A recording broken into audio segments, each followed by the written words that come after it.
We are back for the PMGO Western Europe Finals. My name is John Allen. With me is Blank. Yesterday, we had a monumental day coming through from Hatyara crew, earning over 100 points in a single day's games. That's right. I'm not making that up. I'm not exaggerating. They hit the real one-day century. It is real, and it can hurt you if you're in this lobby. It exists, and probably is going to qualify Hatyara crew through to PMGO.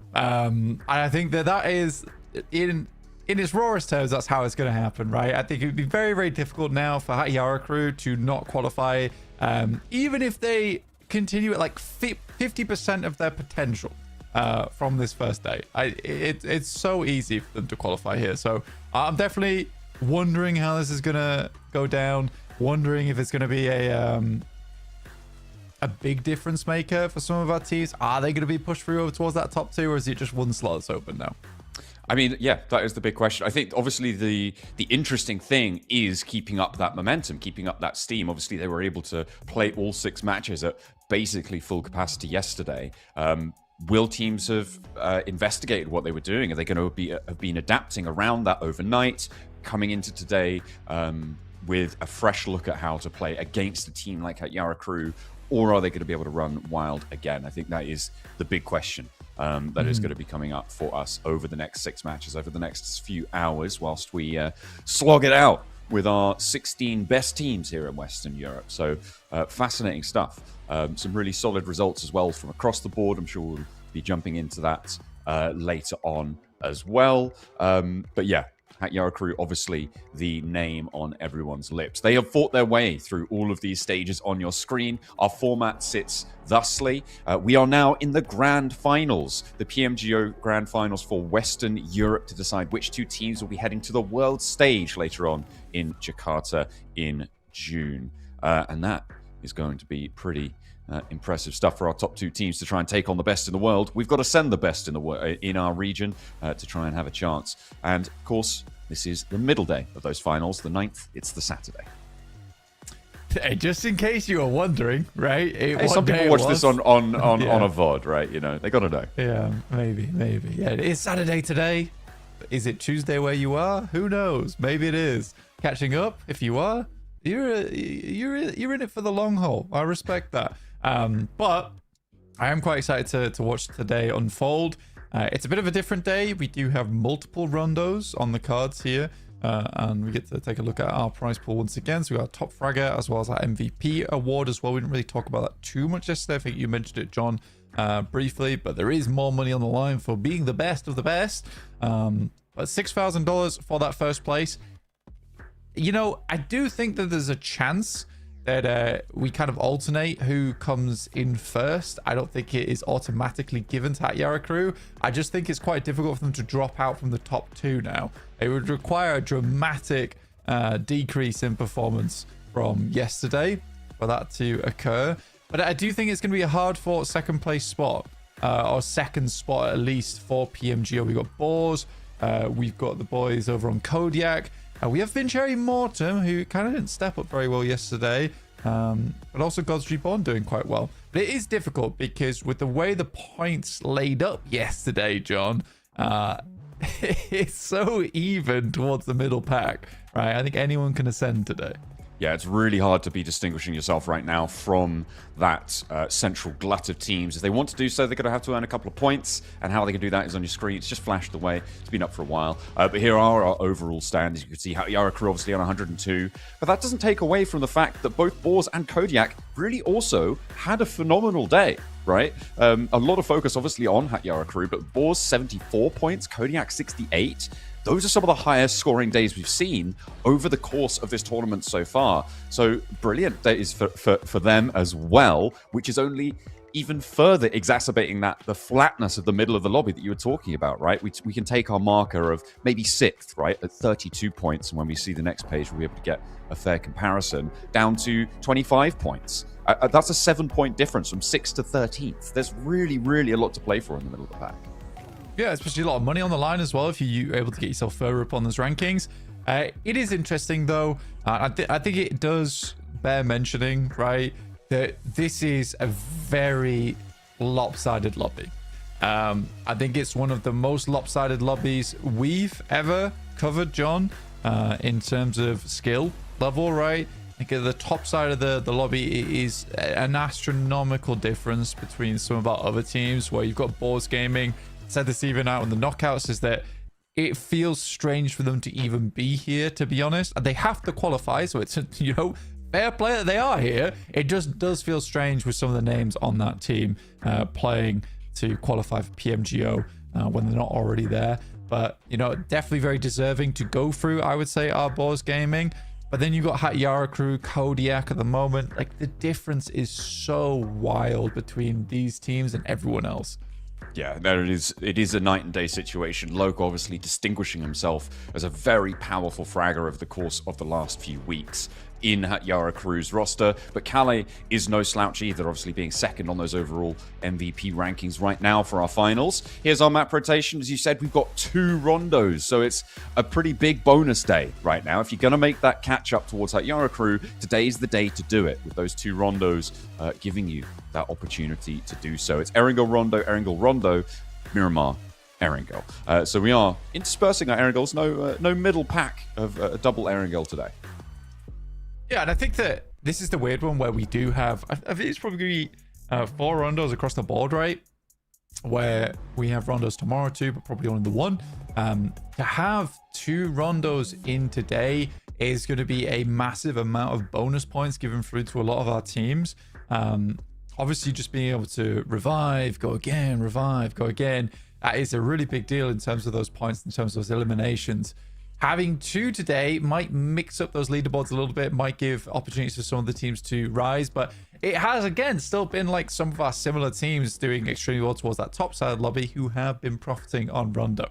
And if you want to profit yourself a couple of UC, well, thanks to BuffBuff, our officially partnered and secure top-up platform, you guys can grab a chunk of change yourself for free. That is right. Obviously, with BuffBuff being a provider of global, cheap, and instant UC, they've decided to give some of it away to you guys. That's right. So keep your eyes peeled in the live stream chats. Codes will be dropping throughout the course of the show for a chunk of that 40,000 UC being given away each time. It is the first person to enter the code that will be able to redeem the UC, so make sure your fingers are faster than everybody else's if you want to see a little bit of that in your wallet. Well, you got to keep your eyes peeled. So do our teams, because they have plenty of players looking to try and take them down left and right. Our first being Erangel. I feel that's, you know, fairly chill, fairly. It's going to be fairly nice to wind up today. But I think our teams are probably going to be hoping to head somewhere other than Sosnovka. Yeah, we had 2 yesterday out of the 3, which is, and 2 of them were back-to-back, which is very, very unlikely to happen.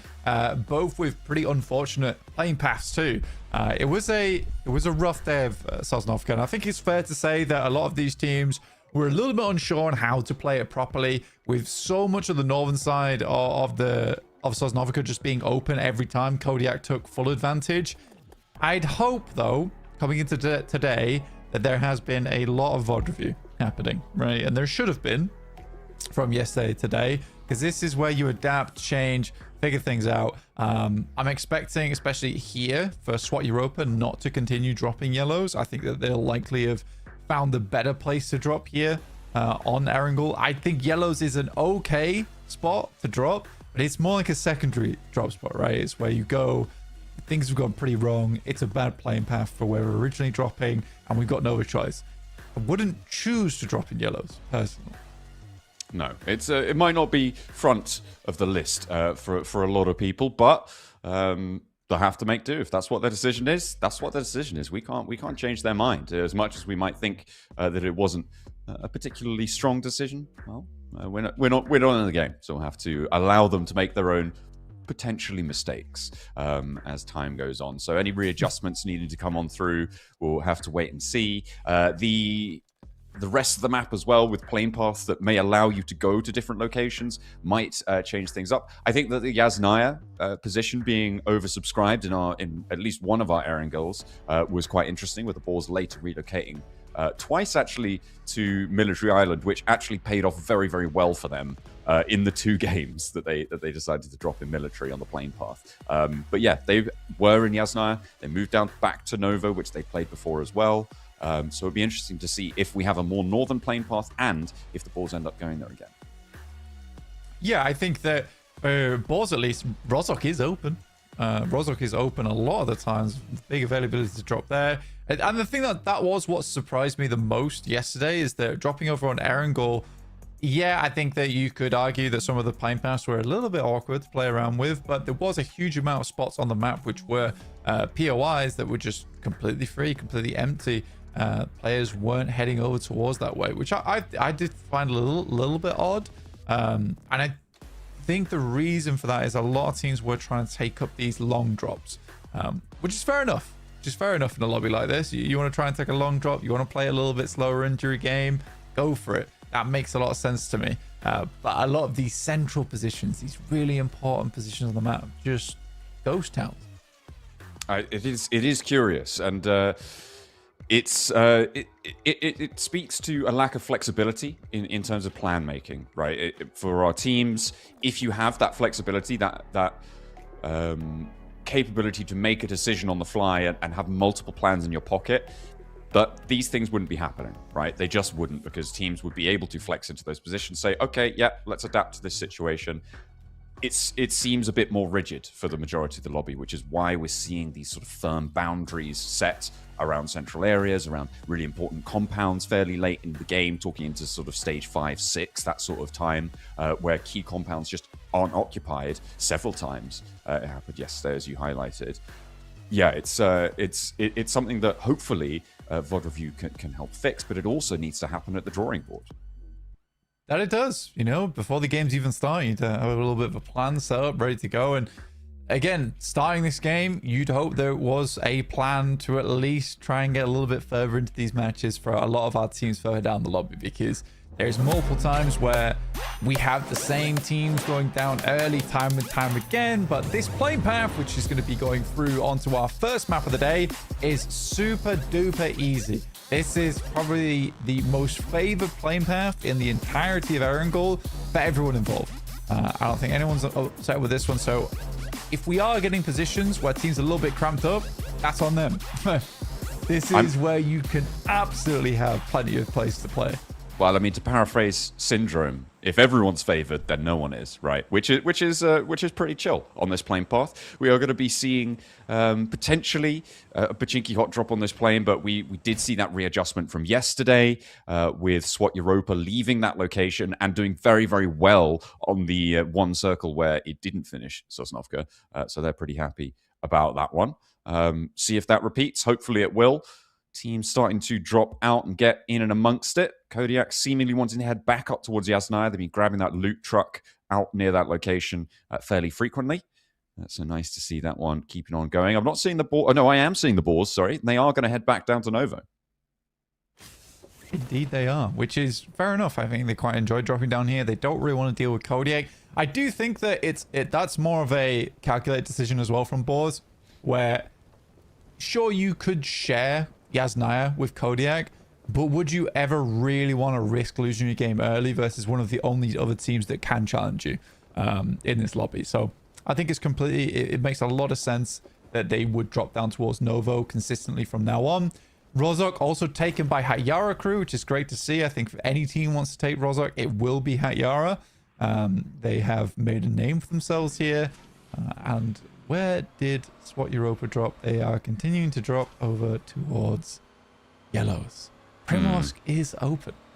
Ferry Pier is free. Please. I mean, maybe the best case scenario right now is that they're getting vehicles and going towards Ferry Pier, right, to get some loot on board. But they are not doing that pretty decisively. You can see we're on board with Allende, and they are just going to be trash looting. You see the level 1 helmet, level 1 vest. Not prime choice on weaponry potentially as well for our players, but we'll see what they can find, see what they can pull together. The circle does keep that river split in blank up towards the north side of that island.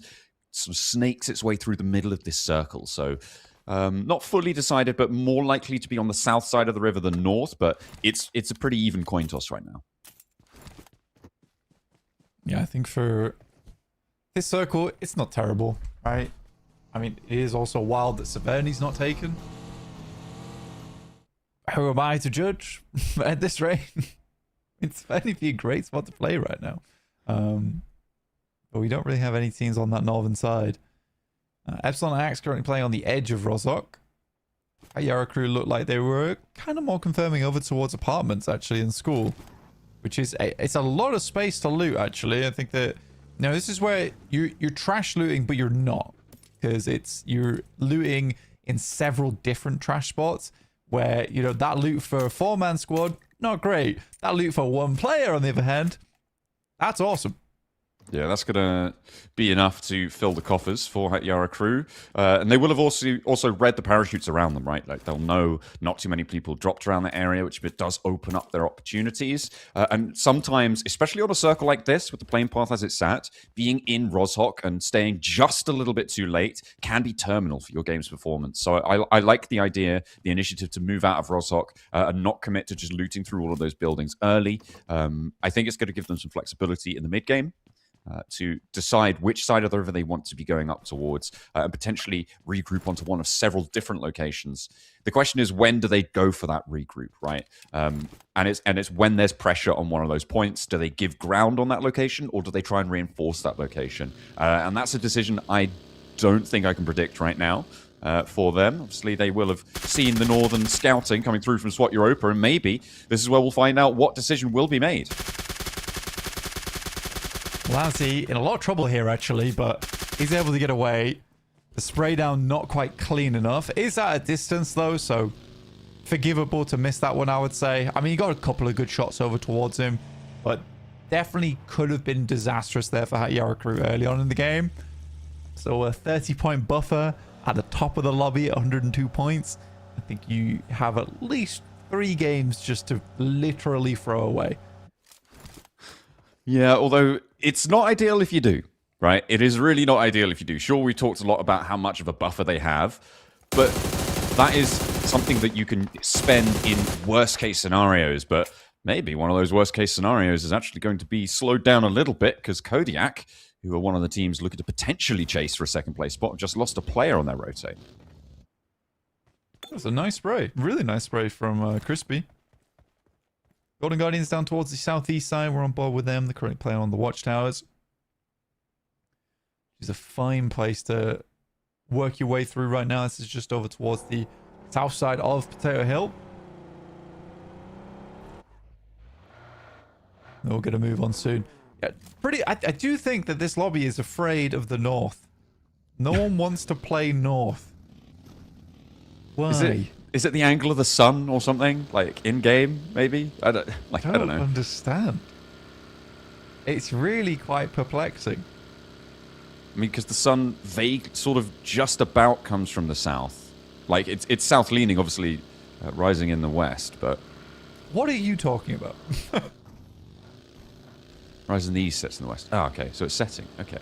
I'm talking about the direction of the sun, and maybe that's what... Literally, there's no other reason I could think of why it would be that teams wouldn't like to play from the north looking south. And so I'm thinking about, maybe they don't like looking into the sun. Look, I've got sensitive retinas. What do you want from me? This is the sort of thing I think about daily. Okay. Fair enough. You have to optimize your route to work via the movement of the sun. That's right. Understood. I'm basically Copernicus.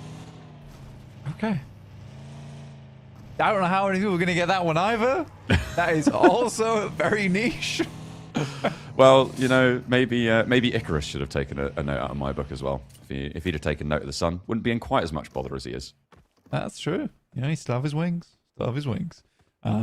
Which Havoc currently still do. Wings is still alive and on side. They played out from Primorse. It was a bit of a late drop down towards there. But they are starting to move out now. TBSS looking to bridge camp. Now, I understand bridge camping. I love bridge camping. This is a classic reason why you wouldn't really want to go for it at this stage of the game. I think that the TBSS, they will get some eliminations off the back of this, John. And that's great news.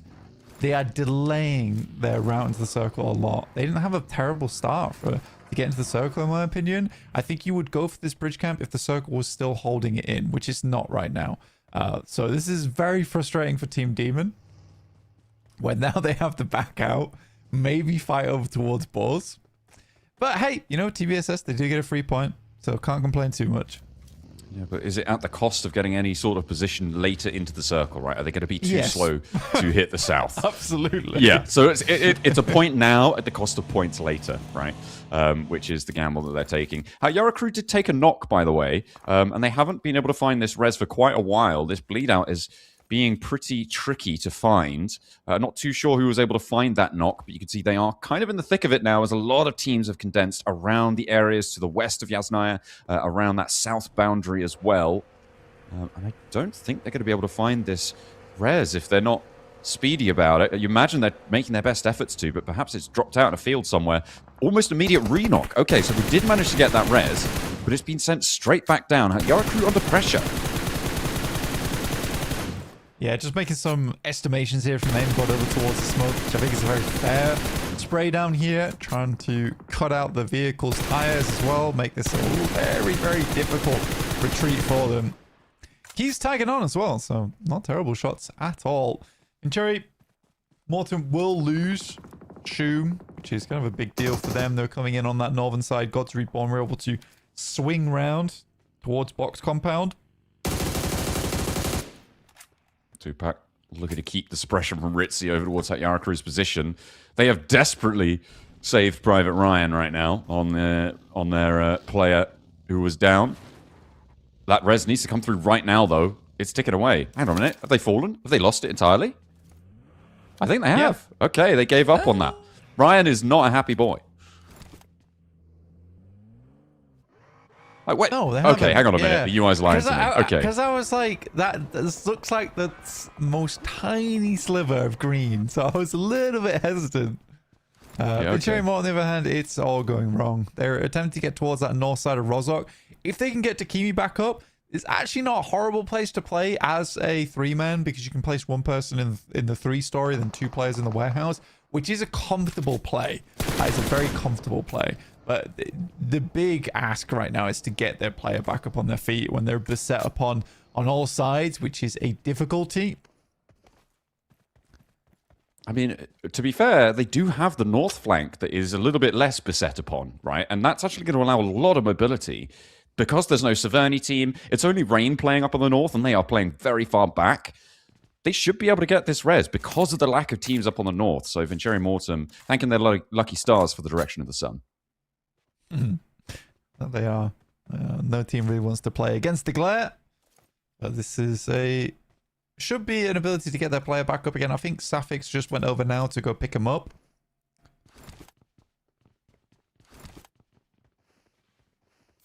How they can play. So you see the 3-story there that they can play in, and then they have the 2-man inside the warehouse, which is very reasonable. Yeah, it's a little bit more difficult to play as that solo player in the 3-story, but totally okay to play around with. A lot of the capability to dodge nades. The only reason he is there is to prevent the western push. That's it. Or he's like the alarm. That's what he's playing as right now. As an alarm. Or is he more of a canary in a coal mine? We'll have to wait and see if that is going to go pear-shaped for them. Golden Guardians and TBSS marauding around the north side of Potato Hill as the circle shrinks down towards the south.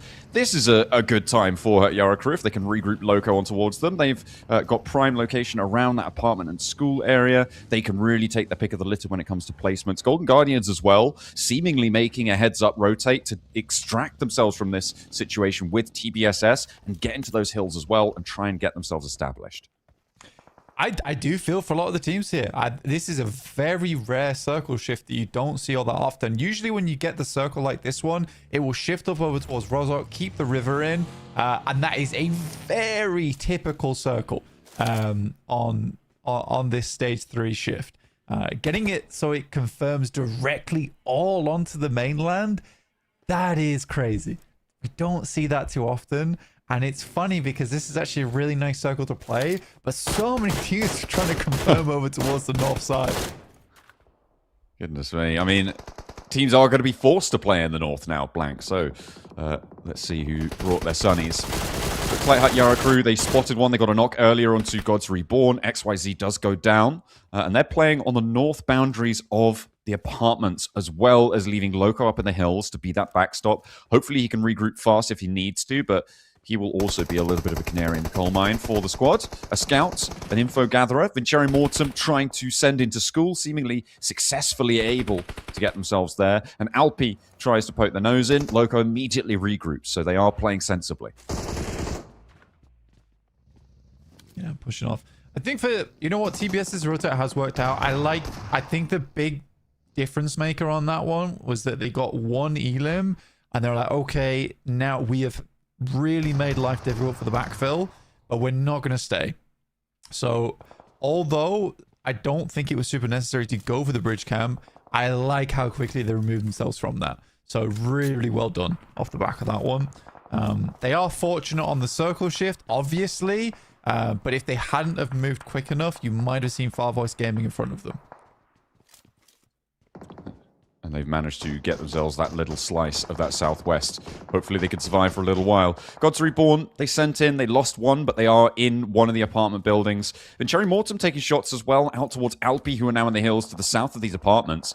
I feel like Yarakru have kind of committed quite a lot to these apartments where they could have potentially had control over those hillsides. But maybe that's not where they wanted to be, especially if they're able to take shots over towards Demon, who are approaching from all the way out in the east. Okay, that's a long-range shot there coming through.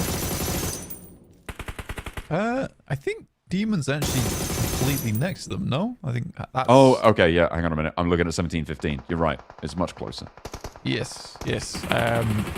Circle goes south again, down towards the southwest, which cuts in Potato Hill, which becomes a bit more of a feature of the map. Alpi also has a fairly decent position to play. But you are right. Yarakru confirmed quite heavily over towards apartments, which I do think is fair considering the circle. It gets to be a bit of a mess if you try and hold 2-2s on this one. They knew there was a ginormous amount of teams still in this lobby, so a lot of that space is not available to be played in. A lot of teams moving around them now, though, and they may have locked themselves into a cage match.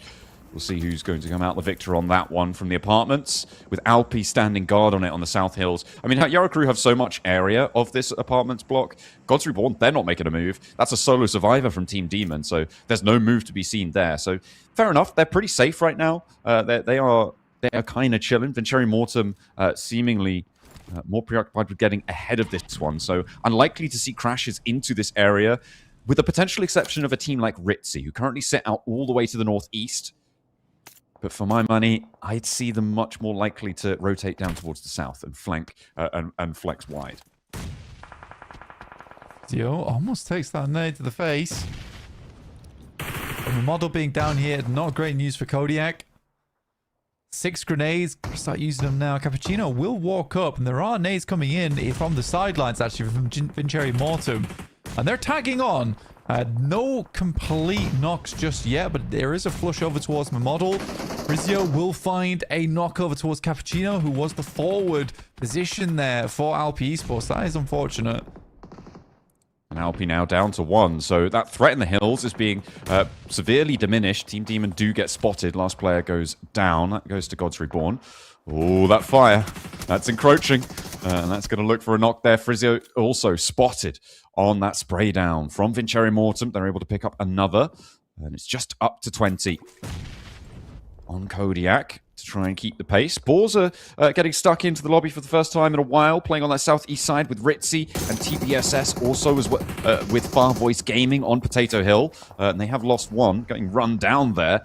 They're trying to trade. They're trying to find the ascent, trying to find their routes in. The hovercraft leading that charge, trying to take the top of the hill for themselves. TBSS not quite fully stepping to. And Far Voice Gaming now solo defending. Ragnazada out and into the fray. A swift hop through the vehicle, though. Does take his teammate down, and it's now just Ragnazada left for the Boars. Robs is down. Maybe look for the res. TBSS being very slow on this one, and the Molotov burns Ragnazada away from the fight. Has to step up to the rock, but he handles business against Seiko. Loses a teammate, and in come Ritzy. As we hop over to the west side of the circle now, it's SWAT Europa trying to defend the building, or rather one player trying to defend the building, but it's going well against Epsilon Axe. Another 2 rounds left in the pump action. Reloads inroads coming on through. They need these recalls, these reses to come on in as well, because Havoc are taking shots from the off angle, and Crazy drops down. That's living up to the name if I ever did see. I mean, getting shot in the back here, you don't really have much option. Lives with basically barely a HP point. Epsilon Axe currently getting themselves back up into the thick of it, but funnily enough, it's Epsilon Axe almost falling prey to the exact same thing they did to Boars earlier. Sticky Bomb sent out. Crazy's going to get a little bit of a reset on the loot here. 4 grenades available to him.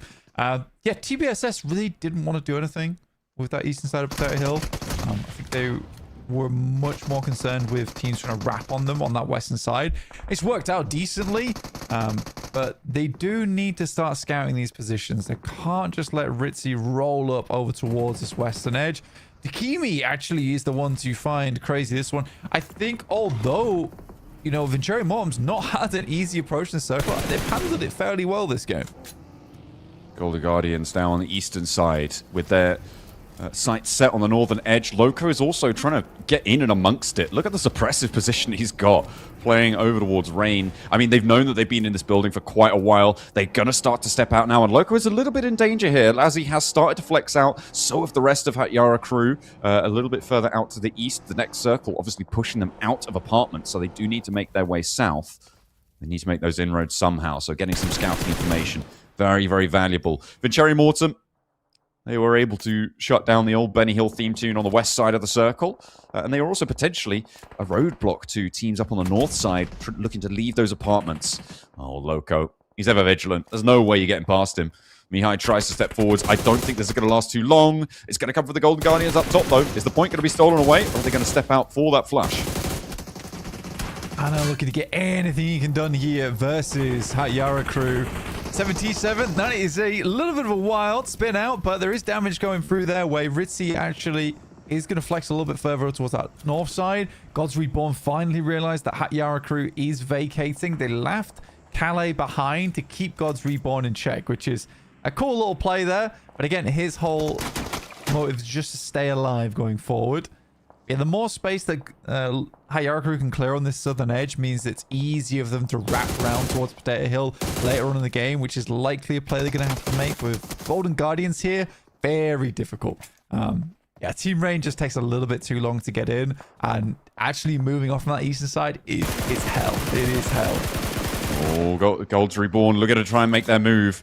As you said, they know that Hatyara crew's left. Now it's their turn to do so. Alpi not able to do anything with the 2 players that they've got left standing. They have to hold off now against 3. Nades, spray downs from Venturi Mortem as well. They have to try and stop it here, dead in its tracks, but it's just not going to work.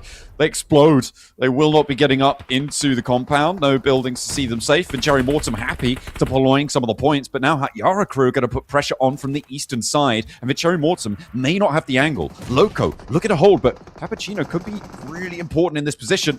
And finally, a Kodiak gonna fall. Oh dear, they are looking right on the ropes here as Venturi Mortem keep putting that pressure on.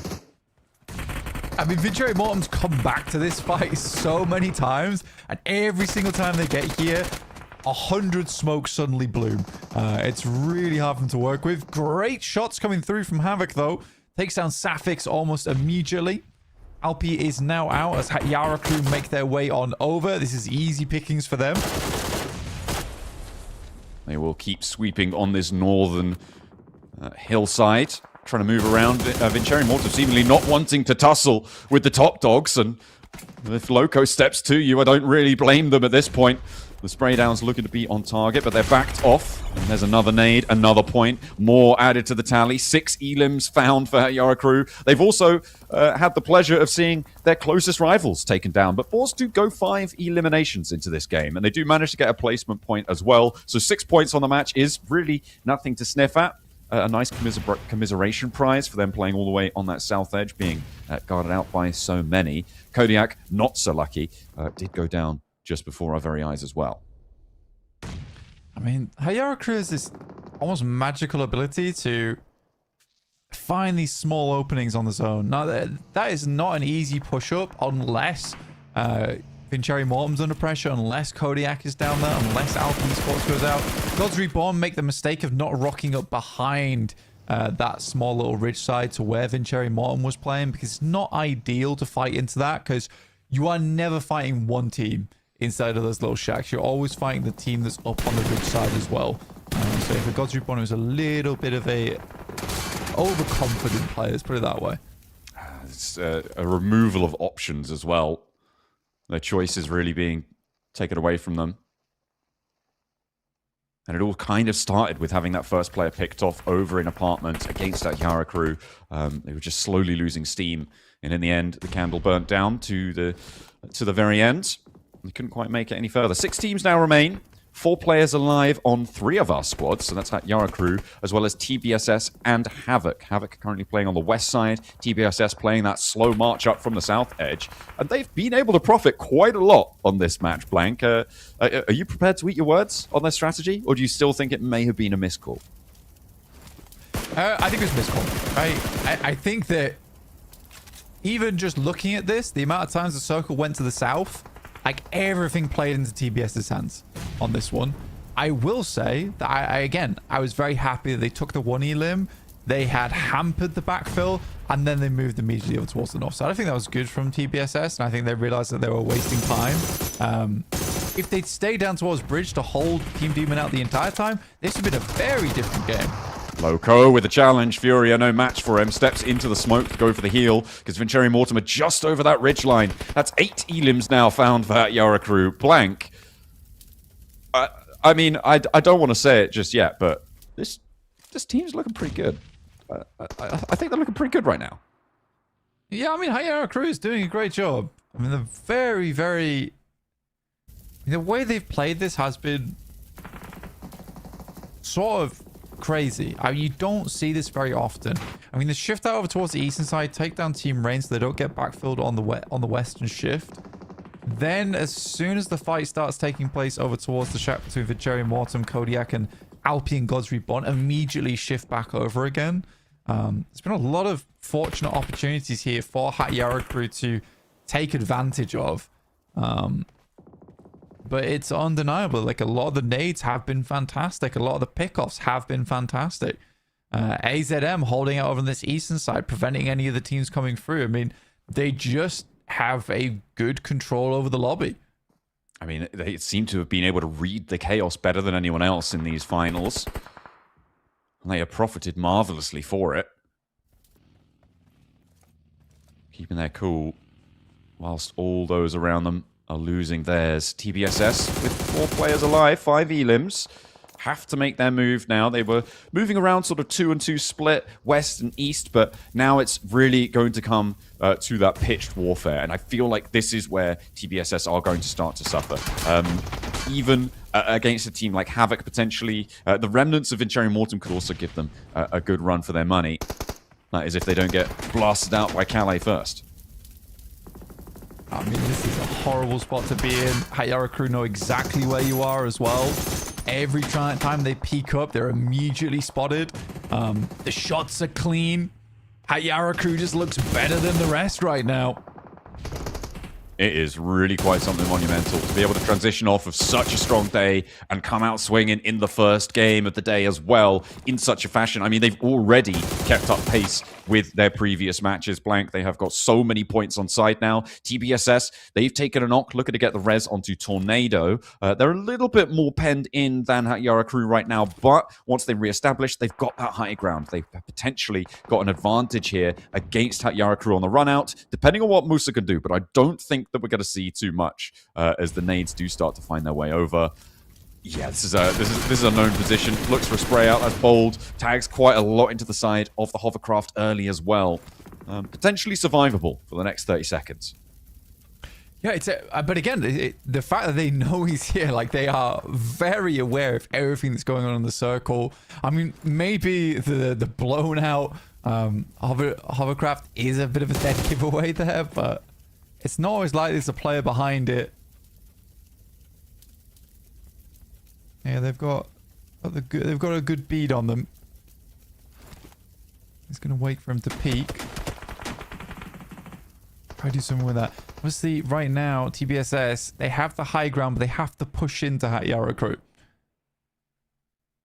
Yeah, it's just a little bit further forwards than where they're holding right now. So TPSS do need to start to get those smokes blooming. You can see that's what they're doing. Starting to establish more forward positions, playing on the rocks, the trees, the loot crate that sits before them as well. They do have options. And often playing on the outside here can work in your favor. Musa, I mean, it's just a question of when Musa goes down and if he gets a knock before he does on that western side. As to how far they go. I think Havoc are pretty much guaranteed to be in a third place in this scenario. Yeah, it's very awkward. I mean, eventually he's going to get pushed out. He's going to get shot by one of these two teams. TBSS, they are lucky on the sense that there is high ground as you push down off of this. There is hard cover, sorry, after you push off this high ground. It's very doable. But HORAIRES crew will find another as they make their way down. Just a unbelievably accurate team. It's insane the way they're playing right now. Another goes down. It's so free. And we might both be wrong. You know, HORAIRES crew might clear out TBSS before Musa even has the chance to feel the blue at his back.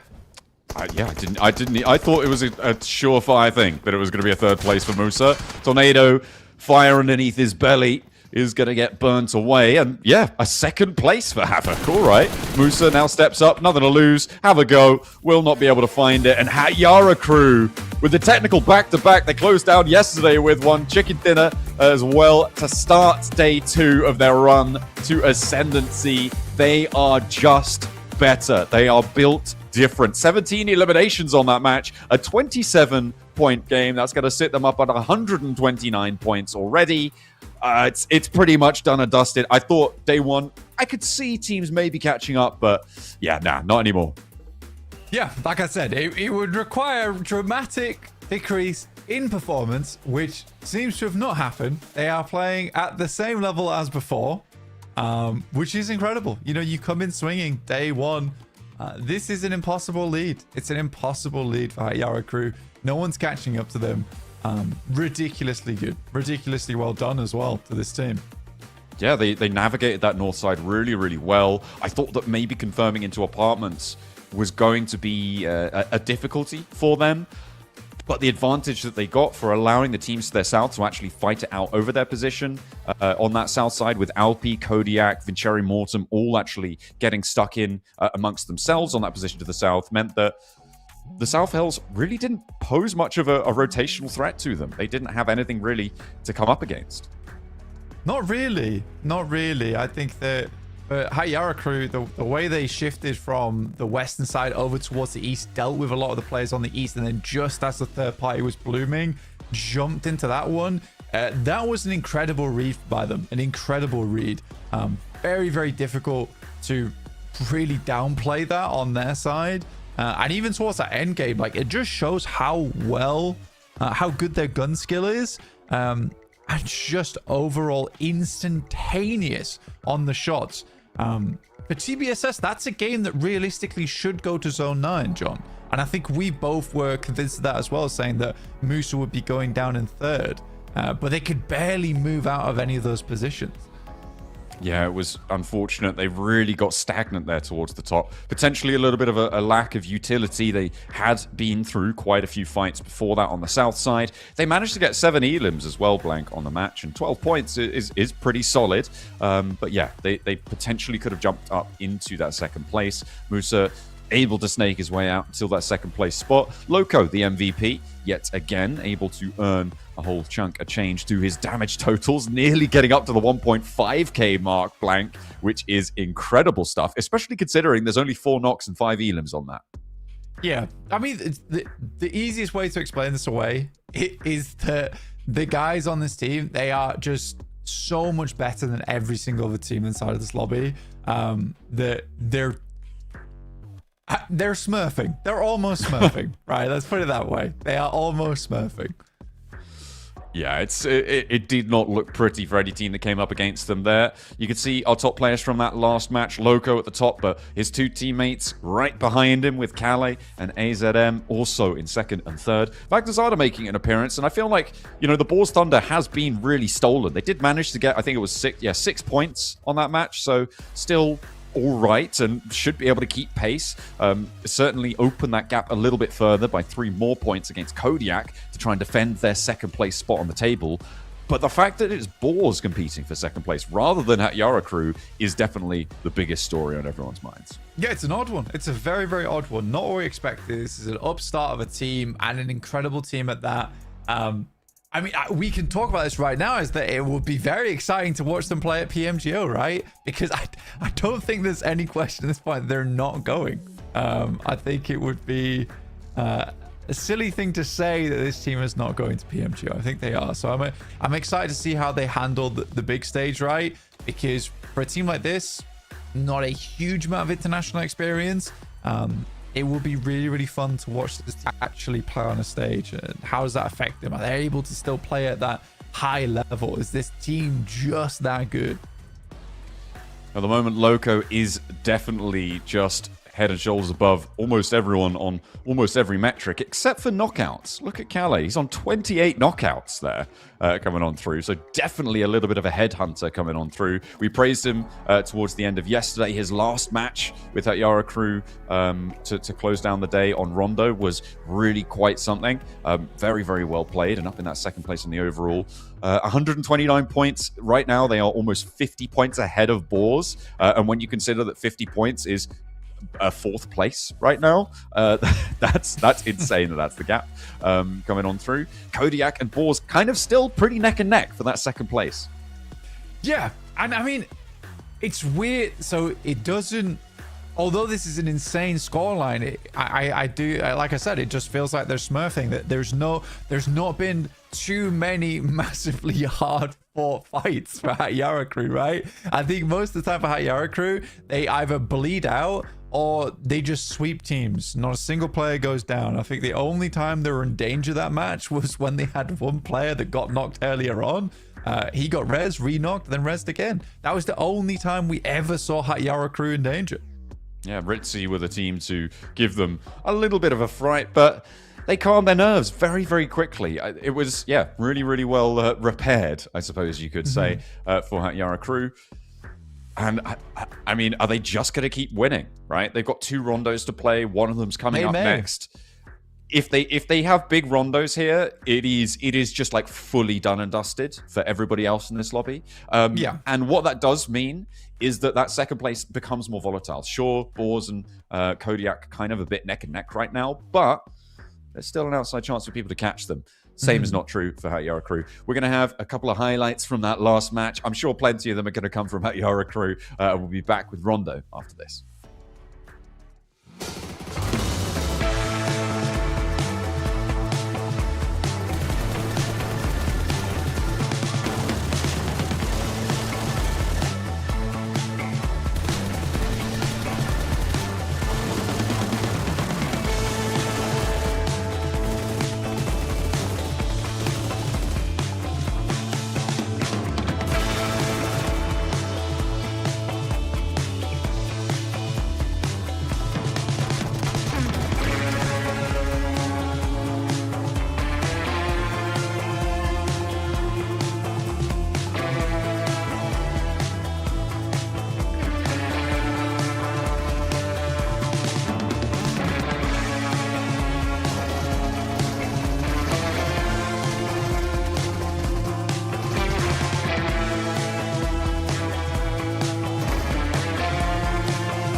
The unstoppable train has left the station. It seemed to have left yesterday. It was just pulling out, but now that puff of smoke off in the distance is starting to fade over the horizon. Yara crew are just unstoppable at this point. Getting a chicken dinner to open the day. They have now got a Rondo ahead of them. They are almost 50 points ahead. It's a battle for second place. It is at this point. That's what we have. Yeah. The unstoppable train has left the station. So it stopped. Well, it has to be built at some point, right? It has to be created. You know, once you get it started, then it's gonna. So it's left stop. Yesterday. It left yesterday. Is what you're saying. It started. I think this metaphor is getting away from me like a bit of an unstoppable train. So let's move forwards from it. No, you're right though. It left yesterday and it hasn't stopped to today. Okay, that's all you've got to say. We're fine. We're good to go. We can continue, and so can they. Me and John were having a little conversation before this as well. This is abnormal. It's very unusual to see this kind of performance from any team. And I think you bring up a good point, John, that they are playing to this lobby, right? This is what you were talking about. They're playing to the lobby. They know that they're better than everyone else, so they're just taking every single fight. And if that means shifting out over towards the blue to clear out space on the side, great news. And you can sort of tie that back into the final game of knockouts, where Kodiak was able to take down almost every single team in the lobby on that Sosnovka within the space of 10 minutes. Like, they ran through 9 teams in the space of 10 minutes, which is very impressive. But again, I think it's Yara crew realizing this and being like, well, why don't we just do that every game? Yeah, and it's worked out really very well for them. Rondo as well, we know what a slobber knocker this map can be. We got 99 eliminations on it yesterday. Will we see more? Will we break that century of elim points earned? We got 2 Rondos today, and this will be the first of them. And our plane paths are dueling. We've got 2 of them in the skies. Again, this time around blank, as our plane paths seemingly lean a little bit more towards the north side of this map. Maybe a little bit harder to get down towards areas like Rinjang and Tinlong Gardens on the south. This is actually not the greatest double plane paths, mostly for our western teams. The teams jumping out here are going to have a little bit more difficulty getting towards easier places on the map, quickly at least. For our teams that are dropping on that north side, they're able to get over towards Test Track, Neox Factory a little bit easier. But majority of teams are dropping from that western edge, and there is a notable amount of squads that didn't drop for about 10 seconds, and now suddenly everyone's flooding out the plane right now. I wonder where they're going. Interestingly, though, Yara crew over all on the west, not getting stuck into any of these fights. There is obviously also the group of players heading over towards Yulin on that western side. So 2 real hotbeds. As Stadium is reoccupied by the Boars. They didn't go there yesterday, so they are now back in action there. It was a little bit of a hot drop yesterday, actually, and plenty of players sending out there. Expect to see a lot of solos playing over towards these recall towers, blank, as well. They're going to be sending out their outposts and trying to find those points where they can. A spray down. 1 earned already for Vincere Mortem. I think there's been plenty of elims already starting to come through as well, as our teams do sit within the circle while they're in Neox Factory. Yeah, so this is going to continue because of that factor, right? Where there really isn't a lot of teams that are going to be leaving Neox Factory too soon. This is going to go down to the bitter end, John, until 1 team does remain. Alpi Esports up against the guys from Team Demon. This is over towards that south side of Yulin. Seems like this is the other spot on the map that teams love to hot drop in. And I guess it's the only real option you had if you were on that western plane path. Yeah, I mean, yeah, you'd be a little bit late to Neox Factory, right? Which is the difference maker. You cannot be dropping in after people have already hit the ground. If you know the other plane path there, you know everyone else is going to be going there. So unless it's a solo plane path, you're just not going to send out towards the Neox Factory. And instead, you'll make that decision there on the fly, which is nice to see that all of our teams seemingly made might be called a correct decision. Demons on the staircase, looking to hold pretty well. 1, 2, 3 on the spray down. All right, able to do it with the teammate at his back. 2 players able to hold the 3 as they try and roll up the stairs. Demon able to hold off in the temple. Gods Reborn now with a fight over in Neox Factory, trying to fend off against it, and the strafe across is brilliant against 1715, and they play off one another beautifully. These duos are operating pretty flawlessly in these situations now, Blank. Yeah, just a couple of sprays, and that's 6 elims added to our tally. Interestingly, Hatyaku doesn't really ever hot drop. They're one of our few teams that doesn't do that. I think outside of Boss Gaming, they're one of the only teams that doesn't do that. So they're playing down towards Phong Ton, with Boss Gaming over towards Stadium. So yeah, definitely curious, and speaks to maybe how some of our better teams see Rondo, is that, you know, if you can have a consistent result and you're confident to win out in that end game, there's plenty more points to be had. Certainly is, but I mean, the points are just going to continue to rack up right now. Demon, unfortunately, can't find the shots onto Far Voice Gaming, so they're going to lose the majority of their players. They are now down to 2, but they've already got 2 over on the northwest side, very far away. They can get a recall tower, no bother. You can see our player counts just filling back up as time goes on. SWAT Europa, they're down a player, but they are moving out from Neox Factory to look for those recall towers. Ritzy, using the slightly newer vaulting mechanic there, but just a little show jump for that one. Looking like a little bit of a prancing pony, but 2-pack now needs to get stuck into the thick of it. Shake off the dressage and throw in the ordnance with the nade pin pulled. He steps out with the shotgun instead, and Cherry Mortimer waiting around the corner to check things out. Oh, yeah, going to suplex his own teammate. Just like you said, a show move more than anything. Kimi holding on the side, S12K, so everyone's kind of using the best weapons for the job here in close range. It's sad to see the demise of DBS, man. It really is. You know what? We'll see it come back, I'm sure, in the future. Like an old friend.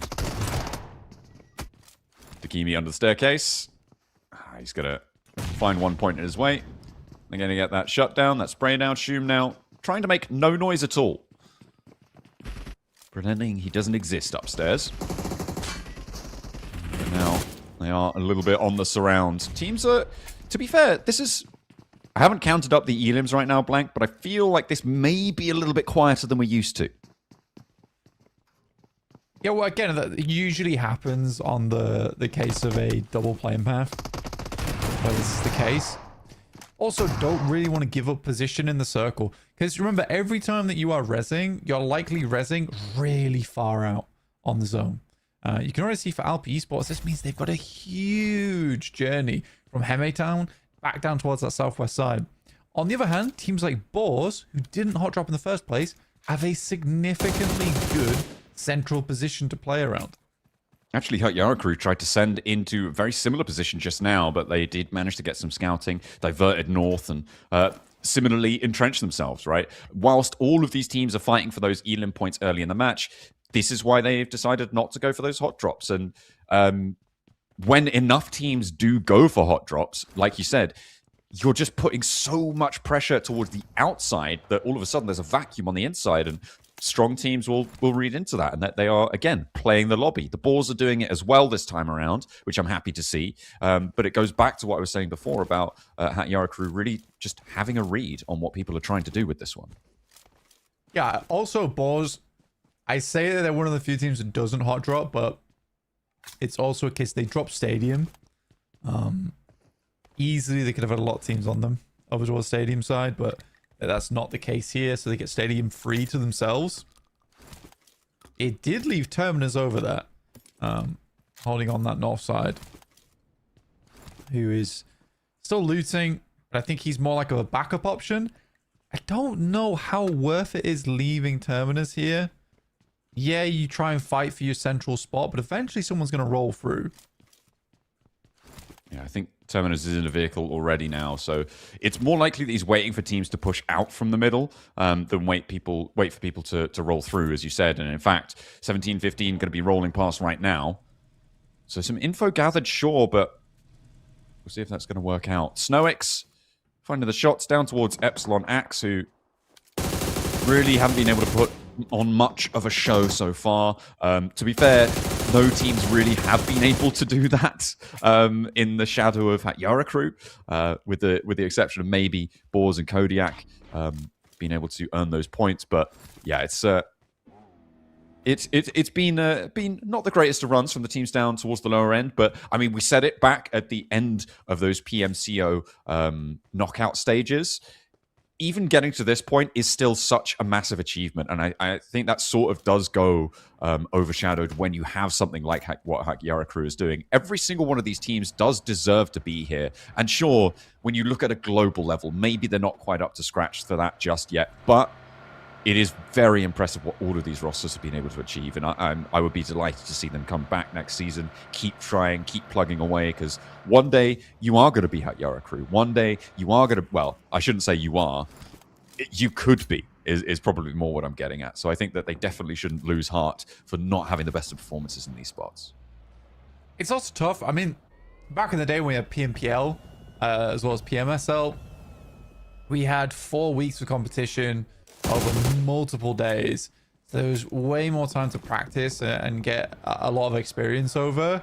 But with PMCO, it's a little bit of a shorter format and a bit more of a brutal format, right? But I do highly encourage teams to keep coming back for it, like you say, John, because this is a great spot to get that experience outside of playing those scrims. There is a lot of PUBG Mobile scrims that go on all the time. That's a very good way to get more experience, as well as to play in those scrims. And they're very popular, actually. They're very popular scrims. So that is even if you maybe didn't make it through to knockouts, and maybe you're watching the show right now and you're like, well, what's the next step for me if I didn't join in on this PMCO and didn't get too far? Is play scrims. Scrims are a highly competitive format. They're always advertised in Discord, so yeah, just go for that. It's very, very easy to do. Definitely can always use fresh blood to shake things up. We've had some very young players as well coming through from a lot of the European regions, as well as, I mean, across the world, right? Who have just taken the scene by storm. So do make sure you are getting stuck in. Epsilon Axe do go down, do get eliminated. Hatyara crew been defending from a central location. The Boars as well, seemingly having a little bit more to chew on. They've managed to get 4 elims, playing a little bit further south, and as 3. They had a knock sent their way. Ritzy have been rebuffed against their position, and Terminus is still yet to fully regroup. So kind of hedging their bets right now for Boars. They are still within access of a recall tower very, very quickly, should they need to go for one. I mean, it's almost amusing, right? They've held into a central position, yet always had like this backup plan available the entire game. It's very nice to see. Hatyara crew playing over towards the road. This is not a terrible place to play. It's a little bit scary sometimes, but you do have like the hillside on both sides of you, as well as this position that is really good for scouting. Like, this is one of the few positions on the map that just has a massive view distance across the area that really gives you a lot of information, that intel that Hatyara crew loves to get. Well, Terminus is coming in because they've got a fight on their hands. Boars now against 1715. First shutdown, second as well. Ragnazada, an immovable object in the way. And 1715 will not be able to bypass him. No skirting around the edge of that one. Robs does take a lick of damage there, but stays safe for the time being. And Taper will go down to the barrel of Ragnazada. Those cannons raining heavily on the ears of 1715. Take them out of the Rondo while the recall towers are still active. Still a possibility. Get yourself back up again. It's a massively northwest shift on the circle, which is going to create some problems for our teams. Yulin is still technically in right now, so a place to play potentially for that late game havoc, going up against Balls, who are still really putting in the work at the moment. That is a nice little spray down from Faker. Sadly, it's still the end of him. But yeah, many teams having to quickly rotate over towards that northwest side, and it is Hatyara crew as well as Balls Gaming who are putting down. Ooh, yeah, nice. Hidden maneuver. But yeah, they're putting down the flags right now. This is a difficult position to get through. Oh, surprised he didn't go for the flush on that one, to be honest. I feel like that's what you go for. You get that knock, immediately just try and spray that one down. Saw his teammates falling. Probably could have stayed in a little bit longer, but you are just risking getting spotted, and he did have someone dead to right, so yeah. A difficult spot. Gods Reborn going down as well. 7 elims found. So not a terrible result for them, but they are slipping further and further behind Boars and Kodiak. Boars up to 8 elims now as well, Blank. So they are pretty happy with this one. Yeah, it's been a good game so far. They've got a great position to play around too. That is a fun area of the map as well, that compound. We've seen many a 1v4 in that area. It's like very much a TDM spot on the map. But for Boars, I imagine they have all the room in the world to play with, and they're not likely going to let teams get too close. It's in those instances where you get like a double crash, right? One team comes in and then another team tries a third party. But Hatyara crew, I think they're going to be happy just to try and sweep this northeast side. As long as they clear space there, they are laughing. They've got a lot to work around. And Calica, I think Calais currently playing high ground, which is a very, very good spot to play around with. But you do need to get there earlier in the match, which they certainly were. Yeah, they've been able to hold this area for a long, long time now. Kodiak pushing in on the east side. It'll be interesting to see if Kodiak can keep up with the Boars right now, because they also have that really central position. They were able to get there so early, and now they're up on 8 elims. So yeah, difficult task lies ahead of them. A lot of the teams on the south, though, and I think that's really where a lot of the focus is going to be in terms of the conflict. SWAT trying to move in through the blue zone, which is going to start to really hurt. It's going to start to become unresable as well, so you really cannot afford to be staying out there. And look at the number of teams on that south side. Boars should be able to just pick this one out. The circle goes all the way down south as well, Blank. SWAT Europa crashing in behind the team in front of them. That is Team Demon losing their forward position. Potentially looking for an answer, though, and Alpi chiming in from those off angles. Now, if we talk about global play, this is a game where Boars should win, right? If they don't win this game, it will be a big shame, in my opinion. I think if Boars wants to prove that, you know, they've had this bit of a rebuild on side with Snoix, Wagnazada, and Robs and Terminus, if they want to prove this rebuild has a lot of stock in it, this is a game they just have to win. Like, they've been gifted this one. A real big opportunity, and they've already earned so many elim points for it as well. But Hatyara crew are starting to put the pressure out now. They need to start defending. They are no longer in that central area, so they need to control their northeast flank. And it looks like they are going to put out the feelers. Lazy moving over towards the approach from Ritzy on that northwest side. On the east, obviously, they're going to hear this start to unfold. And if they can, they'll get stuck in, but maybe they'll be denied the opportunity. Tornado down, now just Albana left standing on the inside for TBSS. No, he's not on the inside anymore. He's squared out towards the north side, and he is going to be pressured out of the position. TBSS down to 1. Technically, the recall towers are still here. Could go for it. I mean, for Albana, this is a quick reset. Go again, right? Well, we're going to grab our death crates. We're going to get back up into the fight. Hatyara crew, Lazi on his lonesome, looking over towards Ritzy.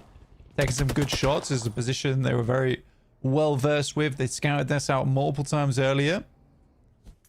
Smoke, there's a cheeky smoke as well. We'll keep a lot of cover for the squad. Ooh, I think this is on the northeast side. I think Momodal was dashing towards Albana, who is now at that recall tower, is very close by. The rest of Kodiak, they were looking to try and stop this recall coming through, but now 20 in the blue zone on the health bar that he has. Kodiak might just be done and dusted here. And Hatyara crew may have allowed TBSS back into the fight, and that may have been a bad decision for them. All 4 on the northeast side, they can actually parachute in quite a distance to try and get a little bit closer to this one. We'll see where they end up trying to go. Tornado very close to the blue zone, to the zone now, and could put the cat amongst the pigeons for Hatyara crew. Yeah, if he has any loot that he can find, because he will have to get restocked fairly quickly here, John, which is not the easiest thing to do.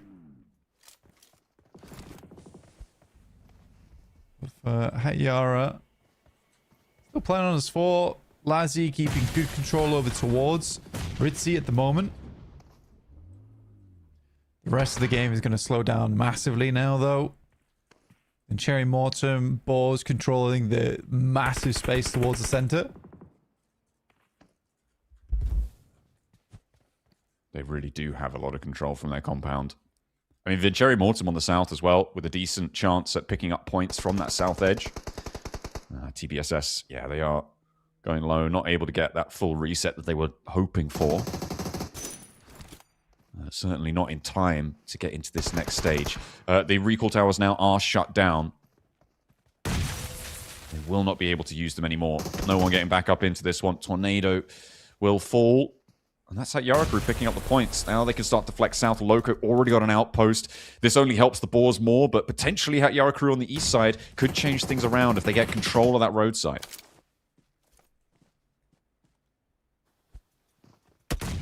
HORAIRES just, they have a ton of space to work with, but they need to start working down towards the southern edge now to figure this one out. Ritzy moving over towards Boars Gaming. This is where things get a little bit more exciting for us. I mean, for Boars, they would love to get rid of Ritzy as soon as possible. They don't want to leave it up to that point where other teams realize that this is sort of their only desperation plays to crash onto Boars' compound. What better time to crash than when there is another team in that area? Matt doing a good amount of work here versus the guys on Team Demon. Sadly, cannot find that shot. Carlos will go down, though, to Seath. And Farvoice Gaming stay alive for just a moment longer. 3 players are there now through it all. Farvoice were preoccupied. Golden Guardians try and sneak through the middle. They're taking fire from Alpi, from Vincere Mortem, from the players on Farvoice, but they have managed to make it all the way across. The question is it safe there? When they find themselves at that location, Loco will have their number. The high ground will be there. Kodiak are eliminated as well, so the Boars will be able to open their points difference even further as the placements start to rack up. Spray down from Loco. Yeah, you're not surviving that. QWERTY will be going down. The question, does he manage to get that point? Yeah, he does. Okay. I thought that was going to get third party, potentially coming through from Alpi. Lazzy just keeping tabs on things. That vehicle giving him a little bit of the spook. Well, if this player's there or not. Vincere Mortem still playing on that south side. The HORAIRES crew playing this pretty aggressive 2-2 split right now. Alpi Esports will be coming in from the south. HORAIRES crew, they'd love to get rid of Golden Guardians. They can do that, even more space to play around, and then they can take that inevitable fight with Alpi later on. I mean, they don't need to rush doing it, though, against Golden Guardians. They have got a wide split right now. They're obviously not gearing up for a push. They know they're isolated on this side of the circle. So a lot of teams on the far side are going to have to take care of each other for them. Then they can maybe start to make their maneuvers. Boars, they've allowed Ritzy in on the north side, right? And the opening was there. Ritzy were able to take it. So the Boars are now really preoccupied with this. So having an oversight onto this fight could be quite a high point profit situation. But finding 77, yeah, okay. They weren't in a rush, but they do look to get it done anyway. Yeah, well, I mean, the quicker you can get it done, the better, right? Means that they're prepared for that southern push because they absolutely know it's coming, and they would rather not have another player causing them problems during the entirety of it. Luckily for them, it might just be Alpi Esports who's going to deal with them for them. Said Lassie's the one to find a shot. They're trying to do you a favor, man. Leave it be. Hey, you know, a knock's a knock. It's just added to those stats, you know, with 2 of their players competing for that top spot. They got to try and find as much as they can. Obviously, those knockout tallies going much better for Cali right now than Loco. So, just wants to keep adding to those numbers. This does push out HORAIRES into a sticky situation though. With this circle, the Boars stay in, Vincere Mortem stay in, Ritzy, everyone on the inside. But Alpi and HORAIRES both have to move a little bit further forwards. Fortunately for HORAIRES, they're a little bit closer to things. Yeah, it's not terrible at all, actually. I mean, for Vincere Mortem, next circle probably might be out. Next circle, Ritzy might be out. Next circle, Boars might be out. If this donuts a couple more times, then you have so much more space to work with HORAIRES. Again, it does become a little bit more important for them to get rid of Golden Guardians and Alpi Esports. But looks like Alpi Esports going to have a go at taking down Vincere Mortem on that southwest side, or at least have a peek over. So yeah, for Boars as well as Ritzy and Vincere Mortem, they have places to play which are secure. They are bunkered down, but a HORAIRES, they can play a little bit more free and loose on that eastern side. Alpi actually shifting over to the western edge here, so maybe the fight doesn't need to happen between them and Yara crew. If they're going to make decisions like this, they're going to go in and try and join the back of the queue behind Vincere Mortem. Take a front-to-back fight rather than a long-range engagement. The nade over the top opens up with Shum finding that knock. No real answer. Ooh, okay. Golden Guardian is able to take one of the Yara crew in the meantime as they do go down, but one of Yara crew going down does change things a little bit as the nades continue to roll between these two squads on this side of the map. Shum getting enveloped by the rest of his team. The flush comes through for Vincere Mortem. Alpi faltering in their approach. Not quite able to bridge the nade gap. Finally, Abito surges through with the vehicle, but Takimi is ready and waiting. Shum is still down, but he's got all his teammates around him to try and play around this one. Yara crew are taking shots towards their backlines, though, and that's going to clip the wings somewhat. Takimi nade to force Jakey out and into the fight and into the sightlines of the nades of the spray downs coming through from the rest of Vincere Mortem, but they're only playing on 2 now. And Far Voice Gaming is stepping up into the fight. Yeah, having a little look in. I mean, for Matt, why not? It's a good opportunity to get some points, get some elims off the board. It's a good one over towards Shum. This is littered in Doritos. Oh my god. Toblerones are out in full force here for the emergency cover flares. That actually becomes one of the most secure locations on the map because of that. That's a crazy amount of utility being dropped on this spot, but brilliant. Fantastic. All right. Let's see if they can keep control of it. At the moment, it's still this Boars Ritzy standoff that is waiting to unfold. Yara crew have just completely encircled the entirety of the rest of this lobby. And they're waiting for anyone to step out of line. There you go. You see, Far Voice Gaming, they step a little bit too far over the pulpit. And they get their block knocked off. This high ground is working so well for Yara crew. Yeah, they have tons of area to play with. They did lose a player, though. I wasn't quite sure when that went down. That was against Golden Guardians against player 1, the last player of Golden Guardians. Oh, there you go. Should have got rid of him sooner. Okay, that's all I'm saying. Yeah, you're right. But for Yara crew, they can still play as 3. They are hoping for donuts, though. That's the way they win this game. Either a hard E shift or donuts. And donut, that is the one that they're looking for. That's a good circle shift. Goes straight center. They can still play around this. Keeps balls in, sure. But you're just hoping to continue to play this one out slowly.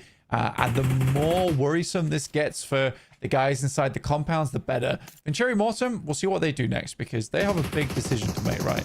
Do they continue to push over towards that north side, or do they try and sweep out Yara crew? And I think Yara crew realizes that their best bet is likely a southern shift, so they do group up to stop this from happening. Look at the amount of rounds being poured towards Yara crew. They are on the roadside right now, so they have got terrain cover. Might be a little bit sparse on the vehicles. The full regroup came through. Sure, the Boars are still in on this northwest side as we refocus over here. Nice shot. Ooh, a nice little pickup over towards... Really nice shot. Flush. Okay.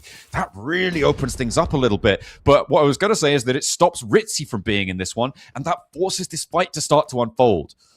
So this means that the Boars are a little bit unsafe right now. 3 players for Vincere Mortem. Currently looking to push in on the south edge as well to potentially get involved on this fight. And it's a lot more available to them with the removal of a third sightline from Yara crew on that north and on that east angle. They can make it all the way up. Yara crew taking this opportunity whilst the action is all going down to slowly crawl their way in. For Boars, this is always going to happen eventually. Ritzy was going to have to move over towards them, so they're smoking everything off, making it so that Ritzy has to push into them. Makes a lot of sense here, but they are giving more ground than they're taking. Ritzy pushing Boars to the east side, but is this the building that they want to hold? I mean, the runouts of this are going to be covered off completely by Calais and Lazzy as well. And Vincere Mortem on the outside. I mean, Boars kind of have them up against it. There is one more circle still to show its hand. So potentially could allow them to stay in this one, but either way, it is going to be tough stuff. 2 players for Vincere Mortem. This move is just impossible if there's another player for Yara crew. The fact he's able to get across there and play on that ridge is so useful, but Ritzy spot it out. That is nasty stuff coming through. And Ritzy going to slow Vincere Mortem's roll.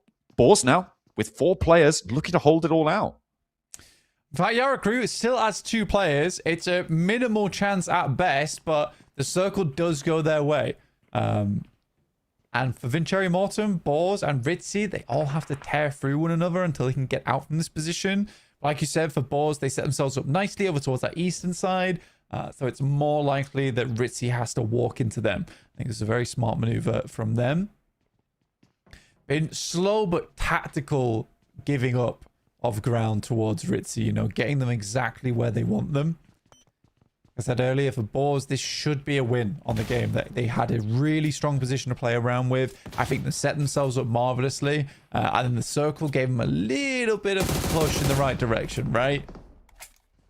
Yeah, it's really helped them out there. I feel like Snowix is potentially a little bit of a weak point for them, but the Ritzy approach is immediately taken very low. Crispy is down, gets flushed as well. There has been a knock from the off angle, and Nade comes in and does find Snowix, so losing a player here for the Boars could be a little bit nasty. Remember, there's still Vincherry Morton with a duo on the outside to potentially get involved. Ritzy now down to 1. They have been choked out. The life has started to fade from their eyes, but they still have a little bit of a last hurrah.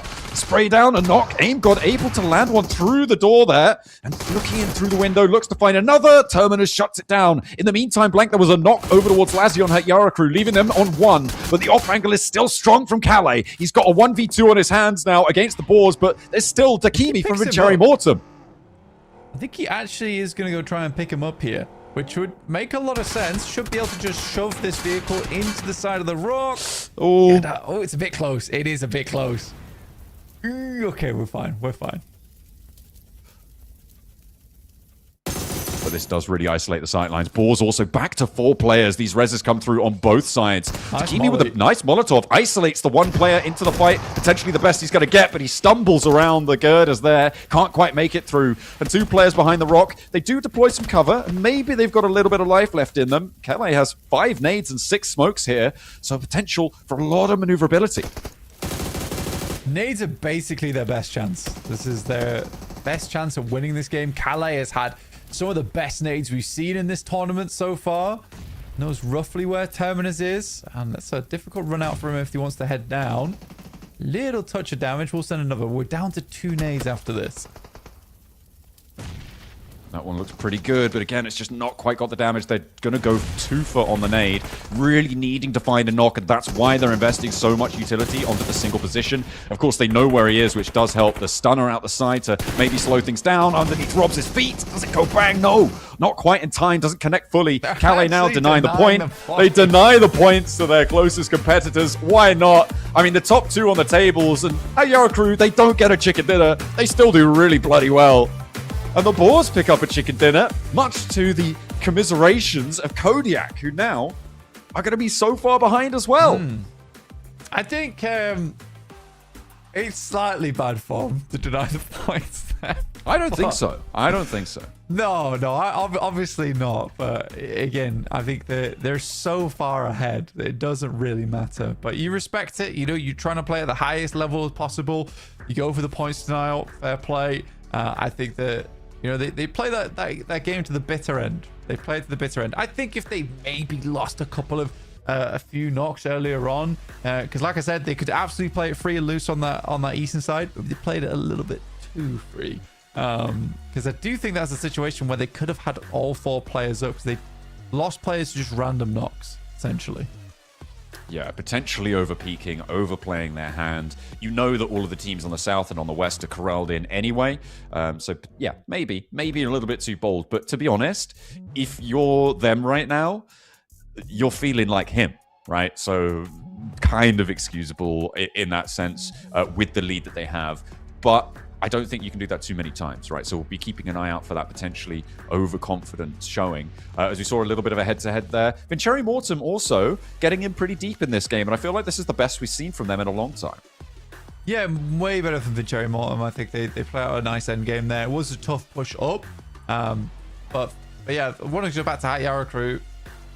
There's a first and a second place. So what they had so far, I think they've had 2 seconds, 2 firsts, or 3 firsts actually now.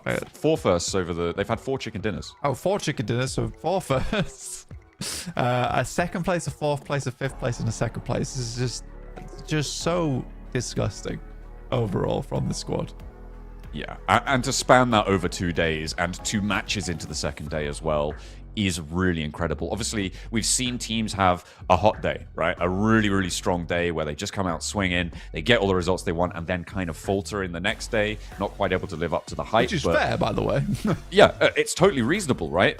But that seems to be not the case. They have doubled the hype. They have put even more on the line. Our top players from that match, seemingly Calais, yeah, he's still right at the top there. Vagnazada, very close behind, and seemingly just wanting to keep that chase on, keep that pressure up. 25 points earned for the Boars, and Kodiak on 7. That is a real big gap opener.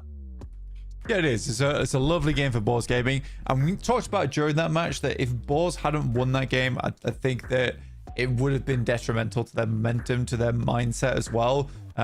Because on that squad, you have ridiculously good players.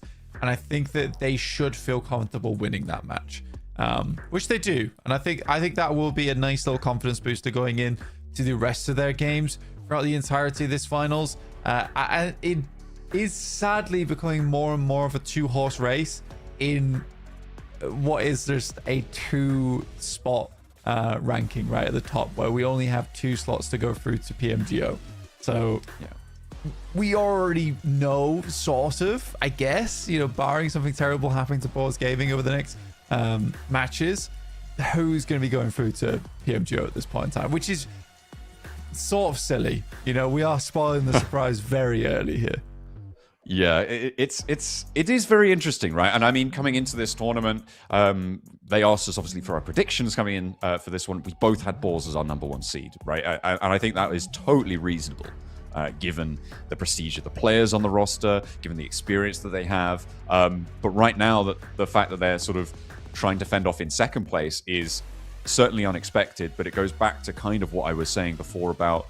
And what you also were highlighting about how Yara crew are playing to the lobby. The Boars are still playing a global game, right? They're still playing sort of high quality PUBG Mobile at a level where hopefully it can compete on a global stage. But often when you're playing in sort of microcosmic different scenarios, that playstyle can start to falter.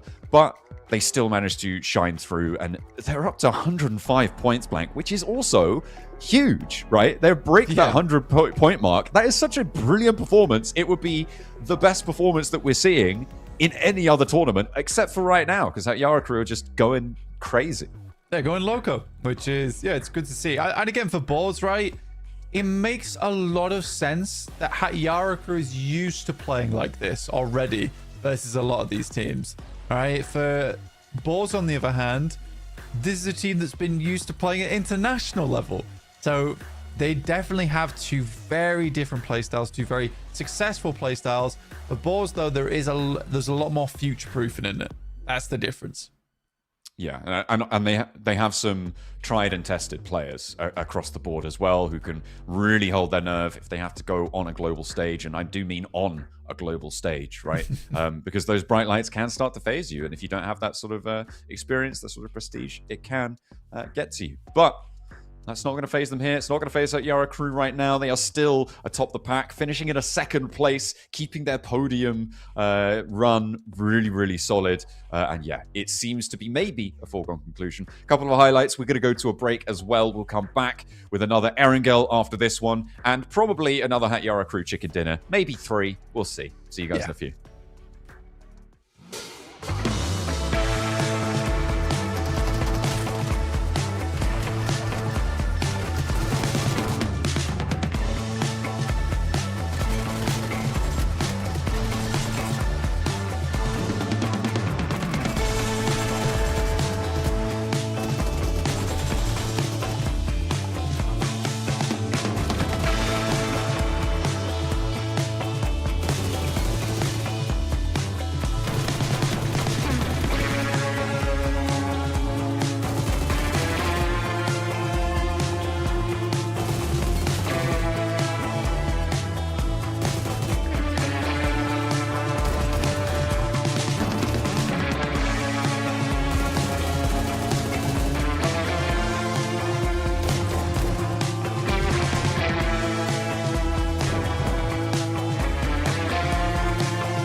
And we're back. Another Erangel is going to be up next, Blank.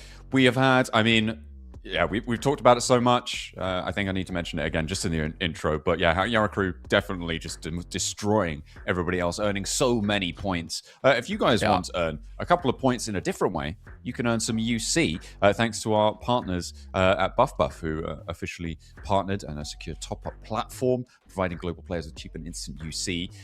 We're giving away, over the course of these broadcast days, 40,000 UC. So make sure that you're keeping your eyes peeled on the live chats. They will be in the stream chats as they come through. They'll get dropped, and as you see them, you need to enter them as fast as possible because it is the fastest finger first. That's right. If you redeem them first, you manage to get the UC. If you're too slow, better luck next time. You've got to get in and amongst it, just like our teams right now, because they are getting into Erangel very, very swiftly to try and move forwards, earn some points, and challenge maybe to the top 2 spots, but that's looking less and less likely by the second. Very much so. I think it's going to require a little bit of a monumental approach towards the end of this tournament, or even just right now, to catch up to any squad. And I think some teams don't even have a chance. They don't even have a chance at the moment to make that happen. Yeah, a very southern-leaning playing path. A bit of an awkward one, actually. Over towards Lipovka on that top side. But yeah, this really only affords you drop spots over towards Milta, Novo, Milta Power, Lipovka, Nova, Neuer.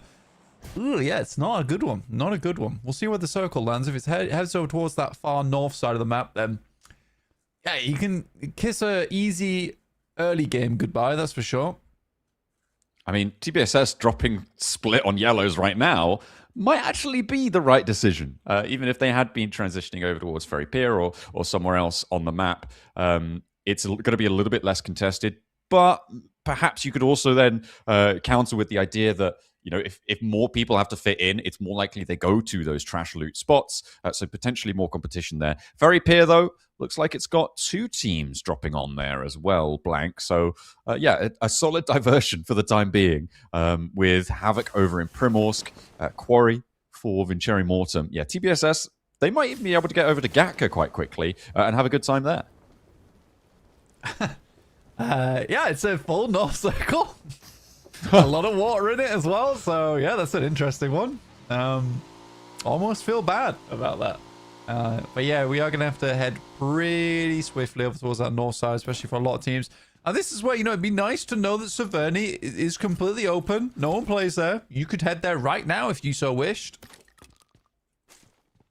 I'm looking at Rain to do that. I feel like this is the team that's in prime relocation to just go grab some vehicles, send over there fast because of the plane path. Even if you don't know that nobody plays Severny, you know that nobody's there right now. But it looks like Far Voice Gaming are potentially going to be quicker on the draw on that front. This is the Ferry Pier hot drop.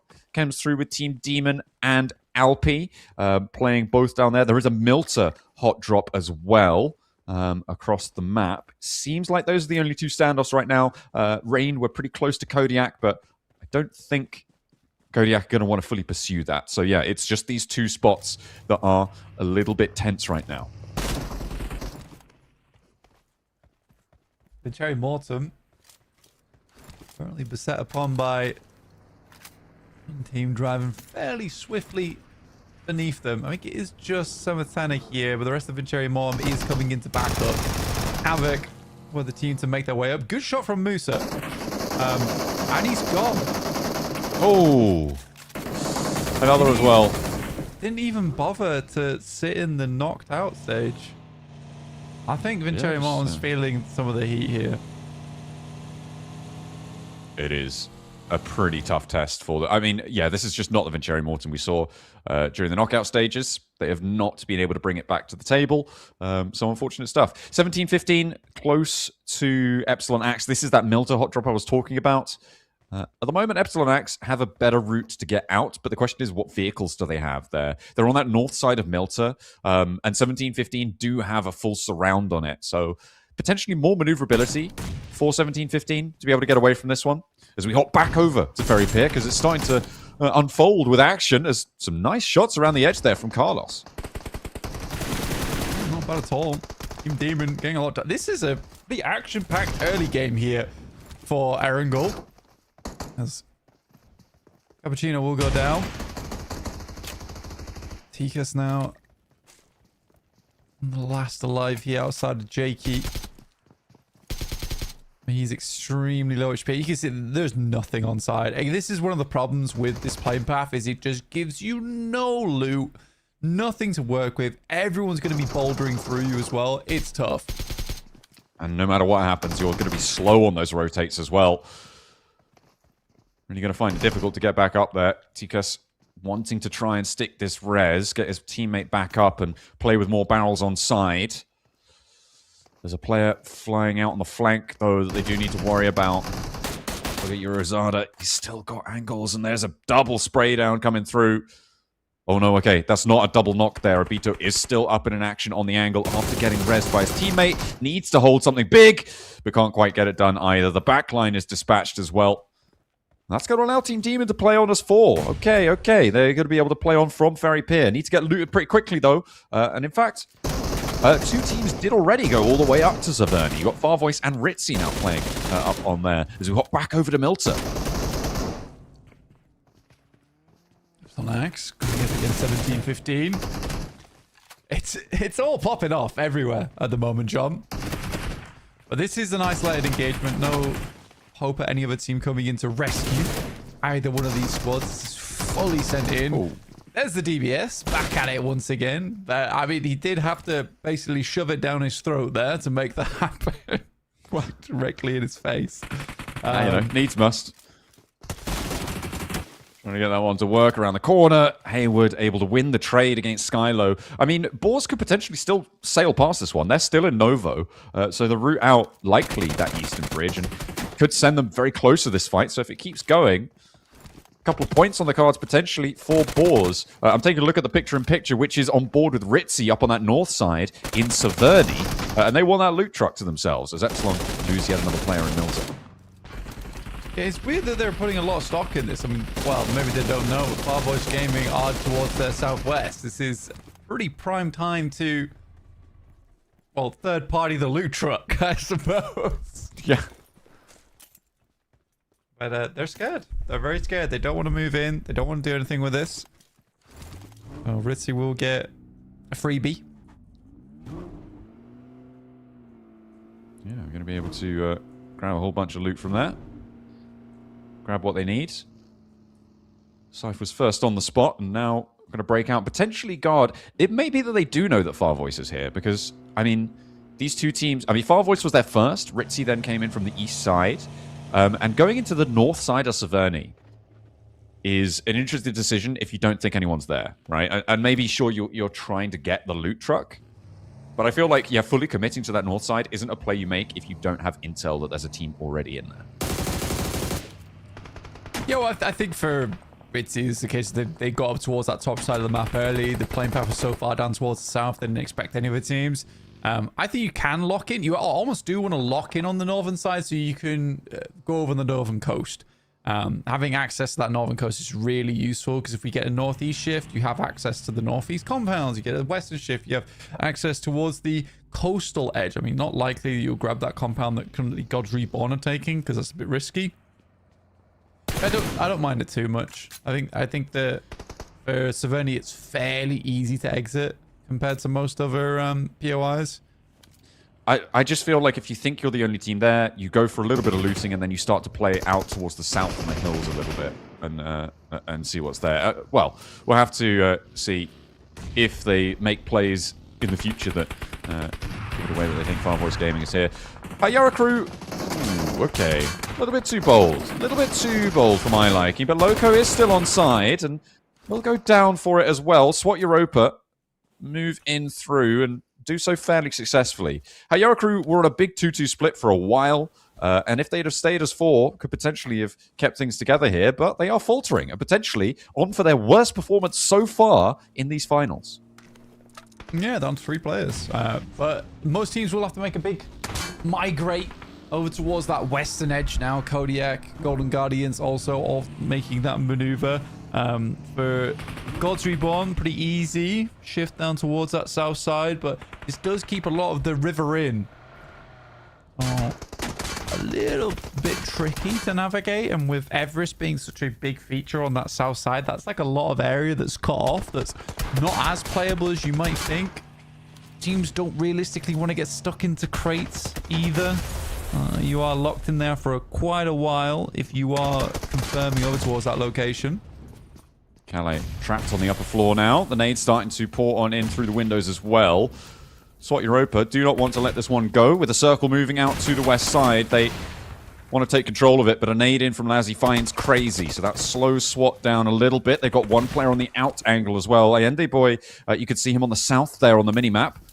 So it is a 3v3 on the inside, but there's an off angle to worry about. Lazzy finds another, and they're on the swivel. A 1-for-1 trade around the corner now. It's just Andy Boy for SWAT Europa. Tries to go in the passenger seat. Is immediately put back in his place. So, a nice pickup, but that is at the cost of a spray down over towards AZM. Nobody else is nearby to go for it, though, Blank, because everybody on the east is too far away, and everybody else has already sent it much more central.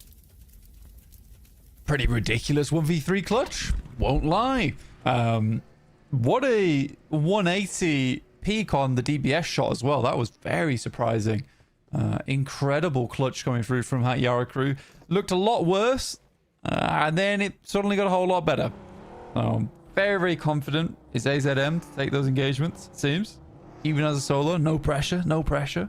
I thought when they were caught out on the hillside, they'd taken 2 knocks or so. It felt like it was potentially done and dusted for this match, but they want to keep those points rolling in. I was thinking back as well to the knockout stages. No last places. And on 12th, well, they can't get last place right now anyway, but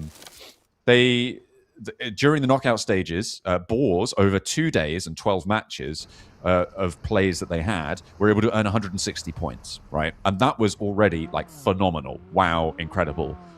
They have the potential to do it here, to break that 160-point barrier, 3 matches shy of that metric, right? Which would be, I mean, just even more mind-boggling than they've already been, than we've already talked about them with. So we'll have to wait and see if they're able to do that, because Kodiak now, potentially on the doorstep, could prove to be a problem. Yeah, they are encircling. And right now for Hayara crew, they're still reassembling the squad. Circle does move over towards that northeast side. No one confirmed over towards crates, which I'm glad to see. We are heading over towards a pretty interesting area of the map. You do have shooting range still in just over, well, ish. You're mostly the dead woods on that western side of it still in of shooting range. We also have the fields over towards that northwest, but it's really this valley that sits between Far Voice Gaming on the south side of Georgia Paul, as well as Golden Guardians. That's like the main feature of this circle, where you don't really want to play central. It's a bit open. Yeah, there's a little bit too much threat right now. In a stage or two's time, potentially that decision will look to change. Could reprioritize things when you know there's a little bit less threat from those flanks and those off angles. When teams have really started to commit to positions, you can make some more concrete decisions.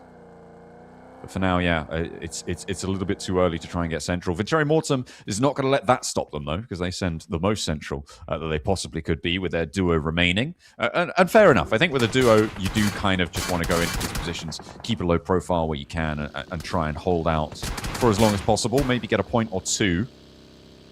Unfortunate. Yeah. Gods Reborn lose a player on their rotate. Venturi Sports, it's a guillotine hanging above them for like stage 6, stage 7. Maybe even earlier than that, but this is at least an attempt to get over towards top 8, which is not a terrible idea. Kodiak currently trying to run through teams and not doing a terrible job of it either. Ooh. They are going to take some knocks, though. Take a little bit of damage when he is flushed. Interesting that they decided to shoot all the way up north. They were around at Yara crew on the east side here, but now they got 17-15. They got Ritzy. They did have rain to deal with, but that's going to go their way. So they've earned 3 points for their troubles. Yeah, good stuff. Good stuff from Kodiak. And cleared out a little bit of space, which was very much what helped Kodiak do so well in those knockout stages, that they were very good at clearing out areas for themselves to play super relaxed in. Hasn't been as much of a case here in the finals, where those locations are a little bit more difficult to excavate, I'd say, versus some of these squads. No one really want to play over towards that western side either. I think the only team that's currently there is Havoc. and that's out of necessity because they crossed on the bridge from south to North George. TBSS disengaging from that fight, trying to get away from it. They know they need to move, but they are setting up north towards the boars potentially. So difficult fight ahead of them if they want to keep going that way. Demon will be allowed across the bridge so they can go for their crossings. Don't know if they have any more vehicles to play around with. They rode up to the bridge on a couple of buggies, a couple of vehicles, but they may have been blasted out. Hard north shift on this circle. This is great for Kodiak's previous decision to send all the way up to the north, and Ritzy as well, very happy about this scenario. Hatyara crew, though, could potentially be bulldozed through by the boars on the southeast. Goodness me, yeah, this is kind of tough. So we are going to head over towards those woods on the north side of the map. You don't... How do you play this out, really? You kind of want to play down towards that ridge side, maybe tuck yourself in. 17-15 currently driving directly past the boars right now. Teams might want to intersperse themselves across that north side of the map. There is a compound that sits over towards the western side, but how likely is that going to stay in the circle? And it doesn't provide you much sight lines out of. Yeah, it's a nasty circle to work with here, John. Boars going for an open ground split right now. They sent 2 players down into the shack in the middle. It looks like, yeah, they're going to have 2 players there, 1 player on Terminus on the outside by this rock, and they've got Ragnazada as well playing on his own little bit of cover there. TBSS actually going head-to-head with Kodiak on that north side as they did roll all the way up to the north side. And actually, Kodiak is suffering here. Just Momodal left. As he does manage to get the flush onto Ronin, but TBSS, they're playing as 3, and 1 player now left for Kodiak, which is, again, very good news for the boars to just keep that margin expanding. Closer and closer to guaranteeing themselves that spot. On the southeast side, Golden Guardians trying to move away. 77 extracting, and Team Demon will not be able to keep him down. They will be falling. Out they go, and the southeast side just got a little bit quieter. Which is great news, considering that it's getting very, very tightly packed in this circle of where players can work their way towards. Hatyara crew starting to move their way over towards that northwest side. I don't mind Boars' position. It's a little bit aggressive, right?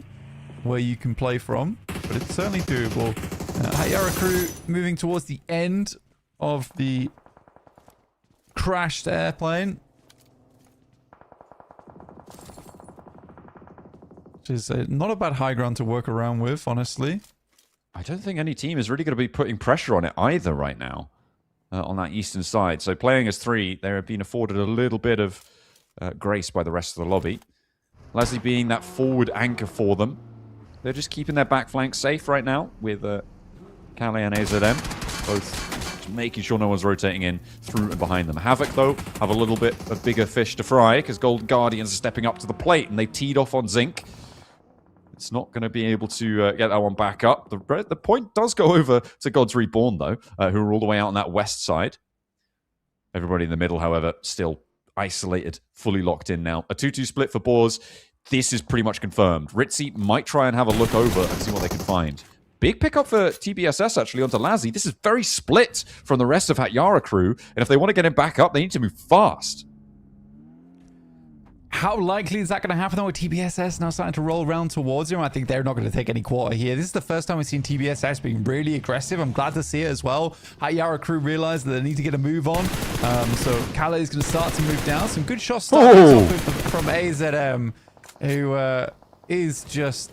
He is absolutely disgusting in terms of accuracy today. Wow, incredible stuff. They may... No, I thought they were going to be able to get their player back in, but no, it's just a little bit too strong on the blue zone tick down. And the player's 3, but they get a point as commiseration, so not the end of the world. That's going to bust TBSS down to 2, so do secure their northern flank for it. Lazzy may be staying there a little bit too long, but they will continue to fight on with 5 eliminations for Hatyara crew. Teams still in the middle. Boars looking to make their mark on this one. I want Ritzy to have a good shout into this one. They've been moving quite well. I like what they've been able to do. Hang on, what is this? Okay, Shum holding the staircase on the south side here. Venturi Mortem are still swinging for the bleachers. Should be able to pick up a flush. Okay, wasn't ready for that one. Able to get the shot down. So Venturi Mortem now out on that south side of the circle, leaving 17-15 on, well, 3, but 2 now. As that is a shot coming through from AZM, who continues that accurate streak. Yeah, I do think that, going in as P90, kind of a difficult task. So don't feel too upset about them losing that engagement. But I think for Boars playing so central here, you really have to keep your head on the swivel. They do have 4 players alive. They are looking to push this game even further. And you are absolutely right. I think you're talking about it quite a bit so far, John. But Boars having 105 points over 3 matches. Well, not even 3 matches just yet. That is a tremendous result from the Boars. It does not happen often. Obviously, it is outclassed by Hatyara crew.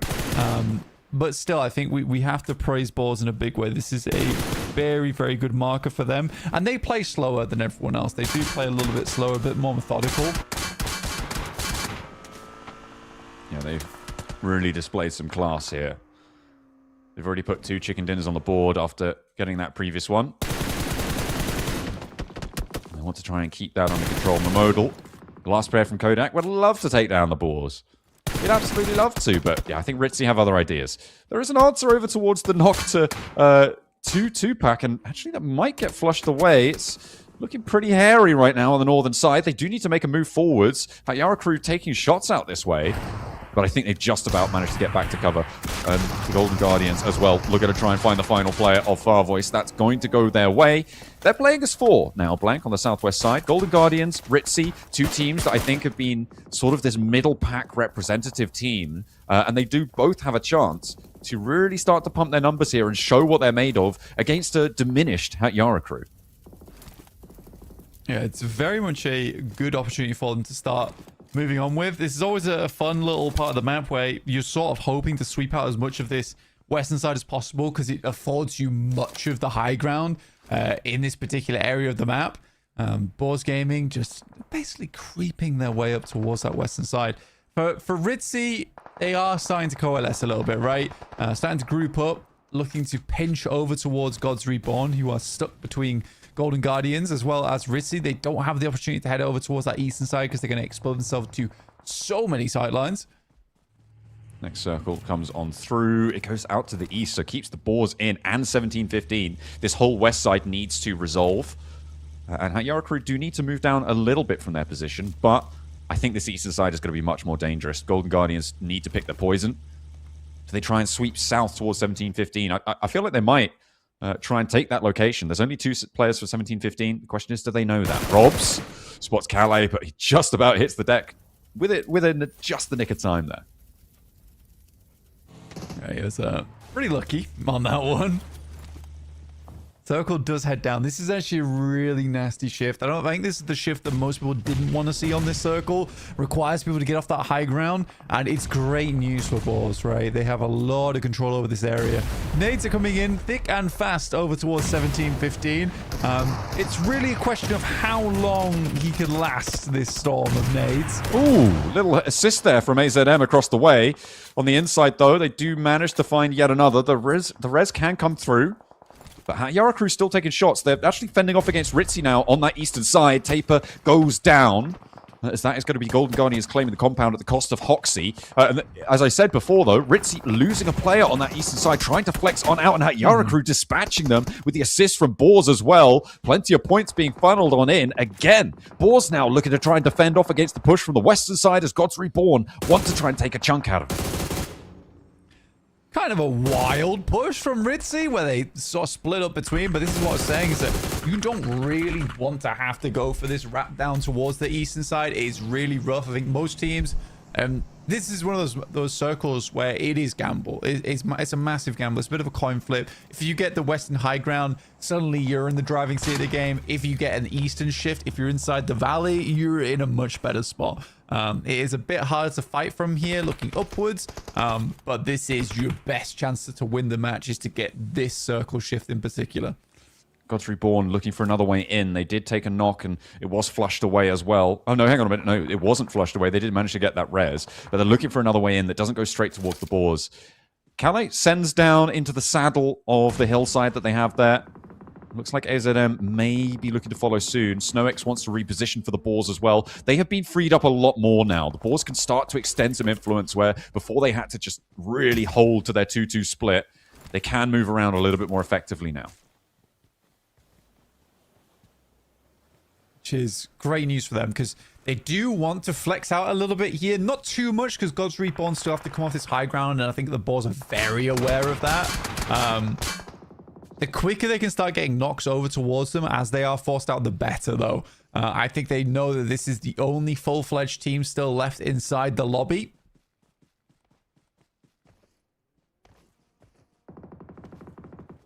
Really reticent to pull the trigger there.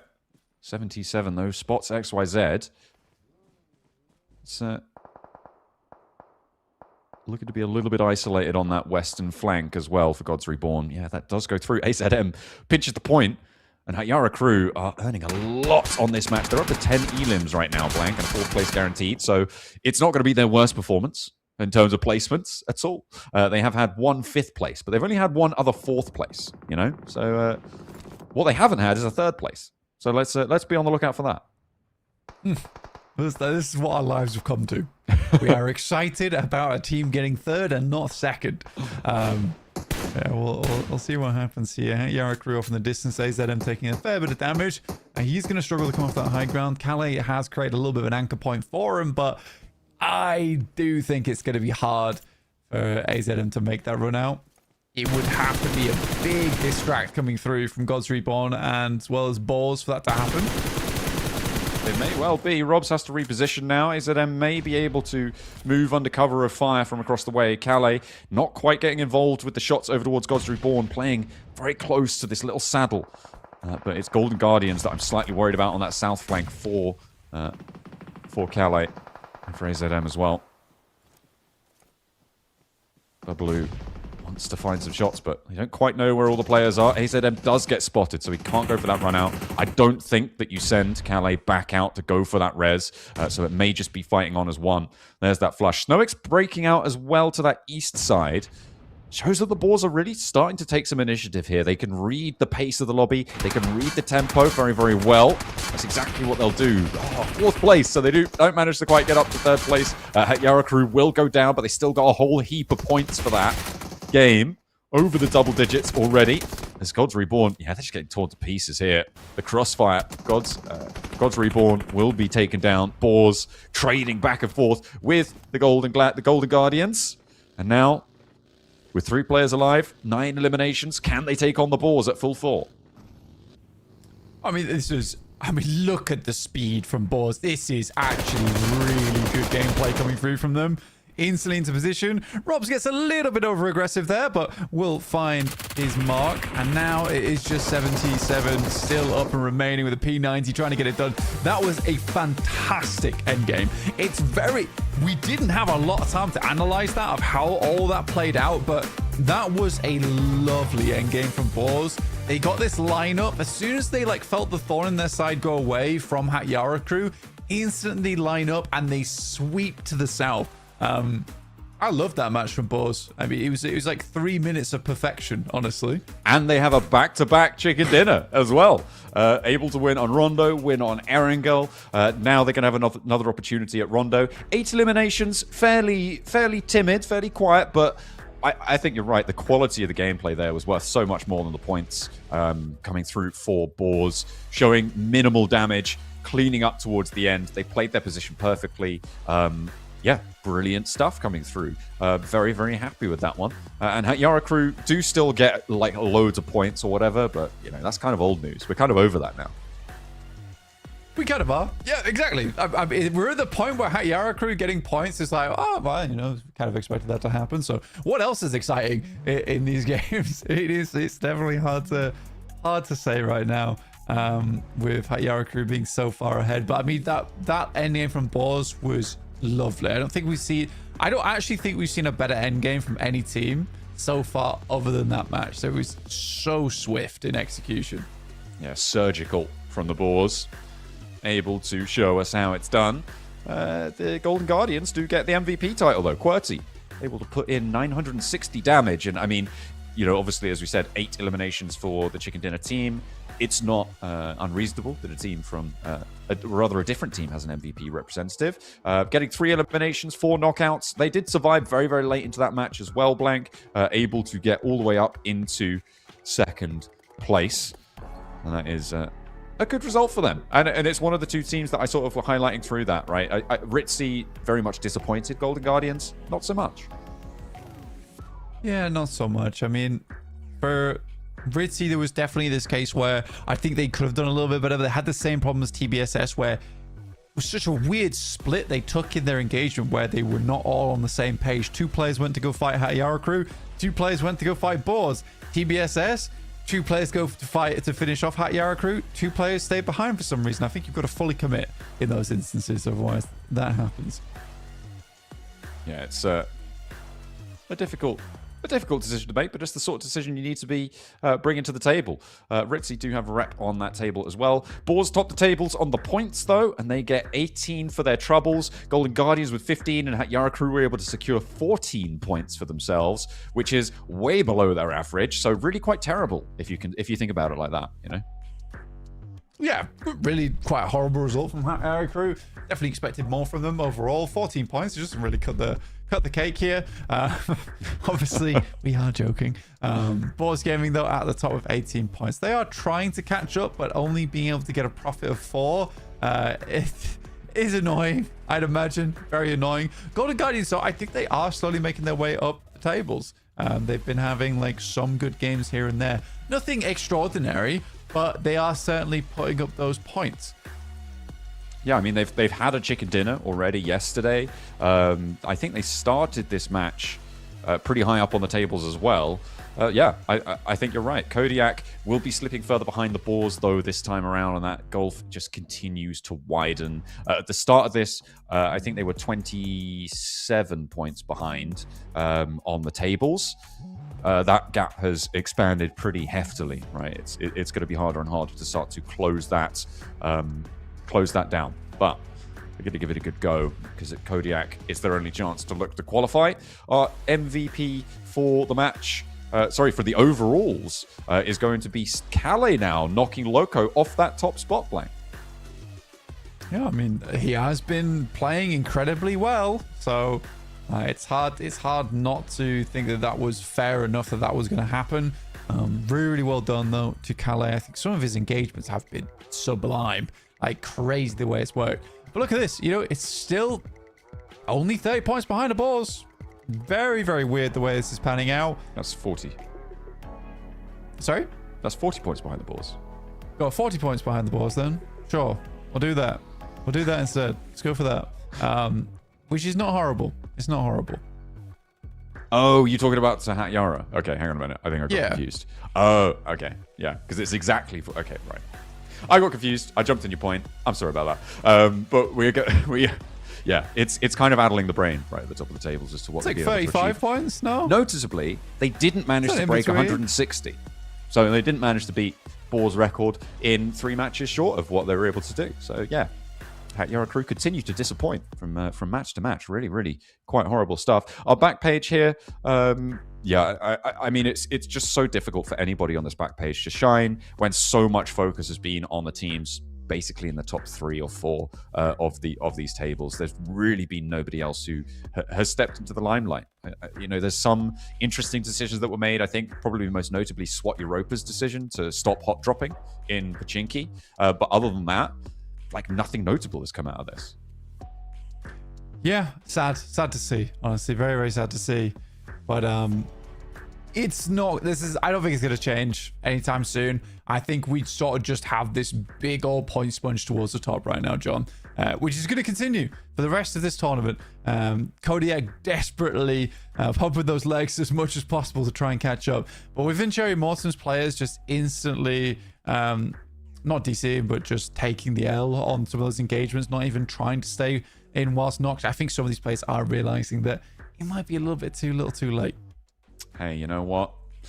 That's not the mentality that you need, right? You need to just be playing right up until the final whistle, because you can always do a little bit better than you did last time. And if you guys want to grab some UC whilst you're watching our players try and do as best as they can, you can. Thanks to our partners, BuffBuff. They are our officially partnered and secure top-up platform, delivering cheap and instant UC across the globe. And if you want a chunk of that 40,000 UC giveaway, keep your eye on the stream chat. The live stream chats will be having codes dropped into them, which you guys can redeem. Make sure that you're checking those out as fast as you can, because the first person to redeem them is the one who gets them. So if you're too slow, then you need to go again and try and find that next one. We're going to go to a couple of highlights from that last match. Next up is Rondo. We'll see you guys in a few minutes.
I think what you were talking about before, and from what we've seen today, it feels like a little bit of a Boar's renaissance. Yesterday, they sort of paled in comparison to, obviously, Yaracru's performance, but they have done phenomenally well at reading the lobby, moving into today with some obviously very well-prepared plans, some schemes, some approaches to these games.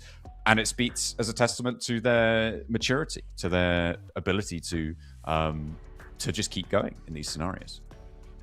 Yeah, again, I think that for Boars, this is more about getting an even placing across every single game, every single day. It's a very different playstyle, right? Where eventually they are going to be in a good spot. And there's now this possibility with the way the Boars are playing that eventually they may catch up to Yaracru, right?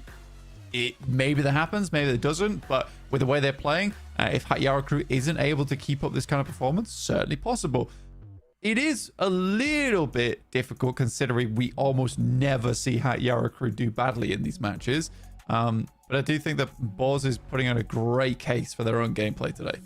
Yeah, absolutely. It looks disciplined. It looks well founded. It looks like to be on solid foundations, and hopefully they can continue to build that one up. I don't think anyone would begrudge them coming second to this Yaracru performance, but that's not where they wanted to see themselves at the start of this one. They want to lift that trophy. They want to be at the top of the table. They're going to test their mettle once more on Rondo. We saw a double plane path previously blanked. That's not the case this time around. The Ox Factory may be a little bit far-flung for our players, but Yulin is certainly not. So that could get dicey. Yeah, looks like it's going to be a huge hot drop in Yulin potentially. Tinlong Gardens also could be a spot where everyone's going to be heading over towards a little bit of a bigger area to traverse and not too fun when it comes to actually going for those hot drops. So we'll see what happens there. Looks like Epsilon Axe going to be the only team fully to drop out on that south side. it might be Havoc behind them, but I think that's just a solo sending out towards a recall tower to be an anchor. You can see a lot of solos out early. Yara crew as well, staying out of it. This time heading towards Rinjiang and that recall tower down there on the south side. Yulin does seem to have quite a lot of players jumping on through blank. So who's going to be able to earn the most points for their troubles? Kodiak desperately wanting to find those points, but Boars, they're chilling. They're still going back to Stadium. Yeah, straight in there. I mean, no reason not to. It's a good spot on the map to work with. No one's going to really be too upset with that one for Boars. They have had a couple of moments where teams tend to try and drop on top of them. Kodiak here not having the greatest of time against Golden Guardians, who have had a fairly good set of matches up until this point. I mean, they have cleared out most of Kodiak here. Golden Guardians are doing pretty well on that fight. I think they managed to go and win most of their trades, could potentially even get the reses on the inside and clear out most of Kodiak. Yeah, Kodiak are down to just their anchor. So they've been flushed all the way out. The points do go to that Golden Guardians tally. Bump them up. They're in 4th place right now and chasing Kodiak. So good news on that trade. Deny Kodiak the ability to get hot drop points. Earn some for yourself. A great start if you want to jump up towards that 3rd place spot. Esports sent some Molotovs across, denying some runouts as he attempts to get further into this one. Again, this is the weird thing about Yulin, is that it does have that capability to have a lot of teams in it at once. Definitely does slow down the fighting quite a bit. Meantime, the TBSS is terribly on their part. Unfortunately, Ritzy is getting a little bit of their own back. Yeah, they have managed to get a recall down, though, so Albana can potentially bring the rest of the team back up and into action, as can everybody who's lost players so far. Of course, the recall tower is a major feature. If you haven't been watching PUBG Mobile for a little bit, this may be slightly unfamiliar to you, but our teams, even if they lose players, can send for a recall tower, which are marked on the map as a green heart, and activate them to revive their fallen teammates. You just need someone alive on the outside who's going to be able to do it. And of course, a little bit of time and clearance and under no threat to be able to get your teammates back on in. So very, very valuable, which is why you see such advanced hot drops here on Rondo with Yulin seemingly being the focal point for it now. Mustang able to clock one, a 17-15 try and surge on through. It's going well. And now it's just Eurozada for Team Demon. And yeah, that is an anchor position, which means that they all just go down. Those 3 points claimed. 17-15 with 6 elims right there. Yeah, not bad. Not bad at all. I mean, 6 elims at the start of the game. We only really seen more than that in the knockout. So we had Voice Gaming getting 9 elims, and majority of them was on Matt, and that was pre 5 minutes. This is already a fairly good result here coming out from the Golden Guardians. 17-15, sorry. But yeah, it's definitely slowing down now. Once again, the circle is about as far down towards the southwest as it can get, John. Yeah. Let's talk about that a little bit. Yeah, it popped up a while ago, but obviously with all the hot drops coming on through, and they're still popping off as well. Teams are kind of getting stuck in, but for Yulin hot drops, that's pretty good news for the circle being all the way on the southwest, gives them a closer route out. However, regrouping your anchor back to Yulin can be very, very treacherous. If you win out the fight fully, often it can be more favorable of a position to actually be forced out and have to go to that recall and all play in together. So we'll see who's going to be able to make the most of that. As it looks like, yeah, Gods Reborn having a tough time against Havoc now on the Yulin hot drop as it continues to unfold. Ritzy seemingly taking care of a player on the Golden Guardians. And damage just keeps pouring out from every single fight, from every single angle.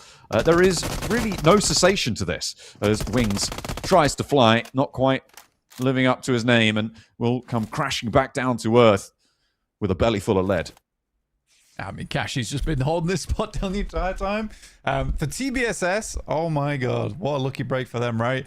They head down towards the south side of Far Voice Gaming. They're looking for a res beacon on that side of the map, but it is in the circle, which is lovely. I think there is actually... Oh yeah, Yaroku's holding it. No, never mind. That's terrible news. I mean, Far Voice Gaming and Hatyara Crew both trying to move in around this area. You're right, though, on Hatyara Crew, there is that outpost on that south side. TBSS, they've been trapped in this area near Rinjiang on that south edge for quite a while now, because Albana has been a solo for since, I can't remember which fight it was, but for a few minutes. And they've been looking to try and find their way on through. Hatyara Crew do regroup up to 4 players after being pushed back by Far Voice Gaming, who don't have a recall tower of their own. And they're going to be pushed potentially in towards Kodiak, as the Boars also have moved in from the north side. Boars. They took a very quick road turn. I think it's one of those few times where I don't think Terminus is going to stick around in Stadium for very long. I don't think there's any reason to, so you just try and send down as quickly as possible. I would say this is quite an interesting area of the map in terms of terrain. There's not like major areas like Jadena City involved, Test Track, Neox Factory, Tinlong Gardens, but I do think the terrain is really fun to play on this side of the map. A lot of higher grounds, a lot of little valleys, some more difficult areas to traverse through in the midst of all of it with these open grounds. So yeah, wherever this does end, I would be quite happy. You do also have a lot of the unplayables down here in terms of the big pillars that stick out of the ground, which you can get up to with some dogged maneuvers with a buggy, but that does require you to kind of lock in early on. Oscuro on the corner, looking for maneuvers of his own. Needs to keep quiet to try and maybe bait a player out, but as soon as they start taking more angles out wide, for Rain, this is going to be tough stuff. Closes the door. Yeah, Oscuro has to give the game away now. Can't wait for them to run out. Can't really do too much. Steps out wide into a volley of fire, though, but needs to keep his teammates safe. Does so. Shotgun shells to the back. Keep them safe, but a drop down's not going to work either. Allende Boy is playing off Oscuro beautifully here for SWAT Europa, and they keep Rain at bay, leaving Anna the last to stand. It feels like it is always Anna the last to stand for Rain. Yeah, I mean, for Rain, Anna has played very well. Come on, guys. Hey. It's only a game. Hey. I don't know if that came through the mic, but it was a severe tutting I've dished out there to Andy Boy, and I hope he feels it. Yeah, well, to be fair to them, they have been getting run down a lot on Rondo, so it must be nice to get one big win in for yourself. Okay, circle. Big South keeps the river in, and this 2-2 split for Hatyara Crew is a major feature of it. Loco and Lazy really need to be on it with holding this western side to keep the team fully safe. I mean, actually, both sides. Both sides are under huge amounts of pressure. This 2-2 split could come down around their ears very quickly. Yeah, I don't really like... Actually, you know, the terrain is cool. The war, not so much. Rinjiang still being in. All of these unplayables still being in as well. This is probably one of the least fun areas that you could have headed down to. So, a little bit more difficult to work with. You got Long Ho as well, down towards that south side, which you imagine TBSS is going to try and extricate themselves from eventually. Poor Albana has been basically rotating from place to place, looking for a safe res beacon to go for. Finally, they find one and get the players back in, which is great to see. Yeah, brilliant stuff. They found a sweet home for Albana. And Leonard Skinner's pretty happy about that too. On the southwest side. And from that area, though, do they have many routes in? They've liked to play a slow march. I think it's safe to say about TBSS. They like to play slow on these edges. So potentially could play into their strengths, as well as being on the far side from all of the teams grouping in from the rest of the map. So they've got potentially more maneuverability than they would be afforded from other places.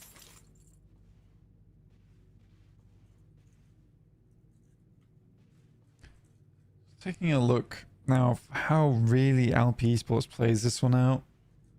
They do have the bridge over towards their northwest side that they can play off the back of, but there's so much like unenjoyable area around here where they don't have the greatest of sight lines. They might have to wait it out for the time being for a lot of the teams to come through Hongshan, start to deal with them a little bit later.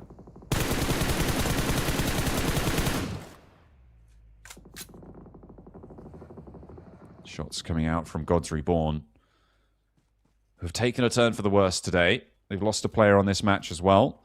They've let their 4th place slip, given that position over towards the Golden Guardians. Kodiak on 1 player as well. They have not been able to find their feet here. Yara Crew going toe-to-toe with Venturi Mortem, and actually there's a flush sent their way. That is on the east point of this 2-2 split. Yeah, so Yara Crew now having to play on as 3, and they definitely can't hold this split now. For Calais, either find a recall tower right now in Rinjiang, or yeah, find the regroup. It looks like they're going to regroup out to the east side, and Venturi Mortem, are they going to be able to stop them here? I don't think they're there in time. Venturi Mortem, I think you're right, John. I think they will have difficulty doing that. Is he getting the recall? Maybe? Potentially? Goodness me. I mean, for Boars, this is a really nice shift over towards that northern side. Ritzy, though, get themselves a little bit of a good position. I think it's very unlikely this heads over towards the east, though. So we're kind of cutting out a small portion of the map, John, which is quite significant. So we're locking teams over towards our western side. We do have the lake that sits over towards the eastern edge of Lampo. So that is... you might not think, but that's also a little bit of a chunk of ground that's taken up. So you're squeezing a lot of teams into this line across the center of the map, the center of this circle. I don't think a lot of teams are going to enjoy this, and it's also going to be a huge funnel down towards this southwest side, which luckily we do get to take a little look at as well. Sematena very slowly rolling backwards in the buggy. Might just go on display for Calais, who's been launching some nades on down. Lots of players looking for the rollout. They're ready for it. They go for a pair peek, but not going to quite connect. The nade flying on forwards as well. Just behind the barrier there. Shouldn't do any damage, but the spray down from Loco on the off angle. That is nice to see. Safex is there as well. 2 players from Venturi Mortem are down and knocked. And that is going to leave just the last player alive on the bridge. And Yara Crew, I mean, they've handled this very, very well. They spot it, Venturi Mortem eliminated, and Yara Crew with 5 elims. And what was a hair-raising situation for them, actually managed to transition across to Loco's position with 4 players alive. I don't know if they're going to be able to get there unscathed, though, because TBSS have come in to join, and Golden Guardians are on the north side of it as well. Golden Guardians... I think that they can definitely hold out a couple of teams here coming through on that southern edge, John. Kodiak also just crunching on this north side. I think they're the 2 big teams that are going to do the biggest amount of gatekeeping, put it that way, on this eastern edge. Quite like Havoc's rotate, though, John. Take a look at this. They've wrapped far on that southern edge, round towards Lampo. Are they going to get through Team Demon? Not entirely sure, but I do appreciate the attempt here. I mean, it's a really wide wrap. They were near Rinjiang, and I thought that they were going to find AZM, who crashed out towards that recall tower to get all 4 of Yara Crew back alive. But they've gone completely on the wide wrap. A knock does come through to one of them. One of their players could potentially still get picked up here, though. It's stage 3, so still resable until this circle touches, and they're close enough to the zone to be able to go for that pickup. But no, Musa is taken away.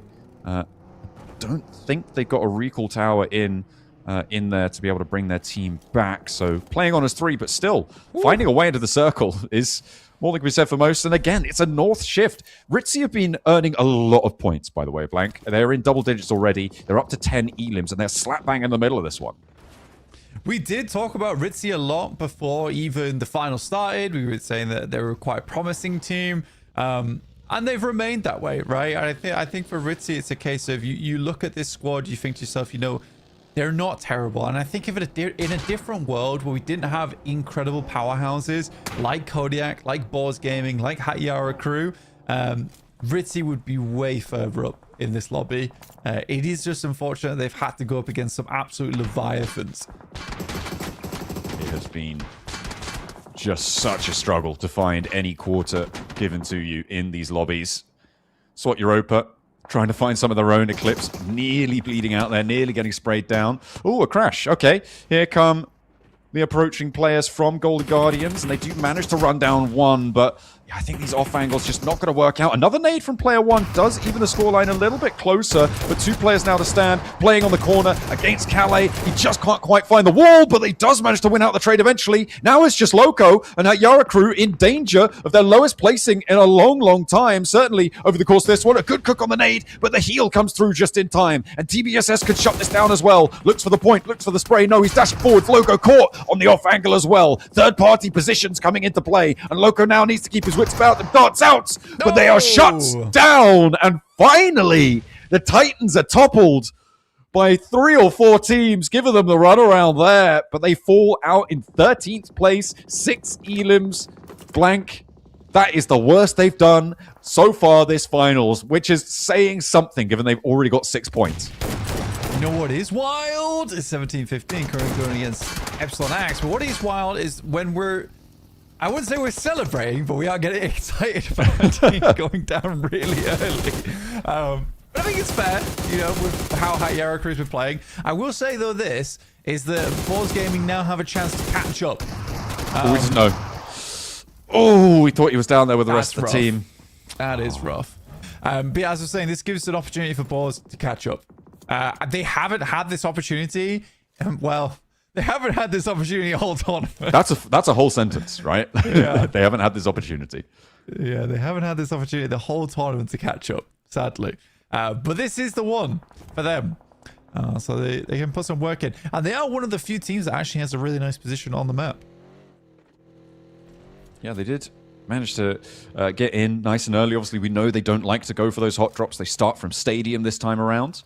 But they do have no elims on the cards right now, blank, which is potentially a little bit of a lack of pushing power when it comes to jumping up those tables. But there's still plenty more points on the lobby to try and fight their way through, try and earn on this one. Syph with the spray, not quite connecting onto a Beto. It is just Syph and Crispy who have been doing the lion's share of the work here for Ritzy in terms of the elims. Oh, well, I mean, AimGod has been incredible when it comes to some of these shots that he's been taking on other maps. But it is nice to see some of the other squads stepping up. This circle, directly on top of them, continues to favor them a little bit. This means balls have to move in from the side, as do Far Voice Gaming. Pushing a little bit further over towards God's Reborn. TBSS take a couple of knocks. TBSS have really clawed their way back into this game, John. It's been a bit of a long-standing approach from them. Since that rotation down towards Rinjiang and then across the long ho from Albana to get the rest of the team back up again. I mean, as a solo, he did extraordinarily well. Stay alive that long to get his team back into it. Hey, you know what else is pretty extraordinary? Epsilon Axe. Look at maybe double their scoreline on this single match, but Skylo is going to have a real tough time of it. No recall towers available, so cannot get his teammates back on into the mix, and likely going down fairly soon. But 10 eliminations for them so far is, I mean, it's the best we've seen from them so far during these finals. Golden Guardians getting some nades on in towards TBSS. They are taken very, very low. Goes for the rundown, goes for the crash in, and that is TBSS down. So brutal, we couldn't even show it on camera, blank. That's just the way it goes, as well as Epsilon Axe falling very soon as well. Well, they almost did it. Far Voice Gaming also out now. Things will start to fall very quickly. Oh my god, we had 10 teams like 5 seconds ago. Yeah, they're falling. They are falling. Boars have made their way across. And we're into a very similar setup to what our last Rondo game was, which is basically the fight between Ritzy as well as Boars. Team Rain getting some good shots across over towards God's Reborn in the meantime. Alpi's played it slow and cautiously, and they have benefited from that massively over on the Eastern side. I was talking about earlier, how were they going to deal with this one, because they had to be basically the roadblock between a lot of the teams on the East and getting in across that very small bridge on that Eastern side. But they've done a great job of it. It's got them in towards a lovely end game. With a lot of ground covered as well. On that east side, playing on those hills, playing around those low ground paths. A lot of cover they can play on. The Boars trying to move towards Ritzy, who are up to 12 eliminations now, blank. A really solid run out for them. We'll see if they can convert it this time as well, because they had a little bit of a struggle with their decision-making last time. They couldn't quite find a road in. They went for a crazy play, tried to go for a split, separate avenue push onto different positions, and really didn't work out too well. Golden Guardians go down, but they get 11 eliminations as well. Kodiak would hate to go down here, but they may have no option on that north side, as they do get eliminated. And with no Elim points, they only get 2 points on the match. So a big dent in the gap between them and the Golden Guardians has now been found. That's very nice. It's very nice indeed. Gods Reborn looking to push a little bit further up as well. It is nice that also a lot of the teams we expected to do well are kind of there, right? I don't think we were too far off the mark, John, in terms of the leaderboards. I think we both have pretty much said Hatyara Crew, Golden Guardians, Ritzy, Kodiak, and Cherry Mortem, Gods Reborn. I think those are Ritzy also. I think these are all teams that we sort of predicted. So I don't think we were too terrible last week in our assumptions. Hey, we were at least within the right ballpark, I think it's safe to say. The Boars, though, looking to try and change the story and catching up to the performance seen from Hatyara Crew would be monumental. I also think that technically this match is not Hatyara Crew's worst performance. If you're going by points alone. Sure, by placement, they were like 13th or something. Ooh, okay, be high. The chance against Gods Reborn, looking for a little bit more. No, not going to be able to find it. It's really not going to keep you safe. If you just look at the silo and stop moving, that's not a good strategy. Doesn't quite work out. Yeah, that is not the way. I mean, that's really a panic play, right? It's like you go hug the big pillar. His brain just shut down. Like I'm gonna hug the big pillar, and hopefully it keeps me safe. It does not. Ah, well, what are big pillars for then? What's the use? Get rid of it. If it wasn't there, he would have won that fight, 100%. I agree. Well, no, I don't agree. I think it did bring him comfort in his darkest moment. That's fair. A little bit of beacon, a beacon of respite coming into this one, hopefully. He died of his best buddy. If I'm gonna Great shots. It's like that scene in Lord of the Rings where he's like, do you think you could die side by side with a tower? No, but I could die side by side with a friend. That's yeah, exactly. It's basically Legolas and Gimli. That's what I'm saying. I get it. And now he is the box that Gimli needs to stand on. You gotta stop, man. No. You've gone too far. Okay. That's fair. You've overstepped. I'm going to find a tower and just huddle up to it for a minute. Okay, good. We are in our top 3, and it's the first time we've seen in a long while a top 3 with all 4 players up for each team. So this is actually a really exciting endgame for us. Boars is keeping a watchful eye towards Ritzy, and that makes sense. Alp Esports will be doing the same because it's likely that Ritzy is going to be the first to leave from this area into very obvious angles.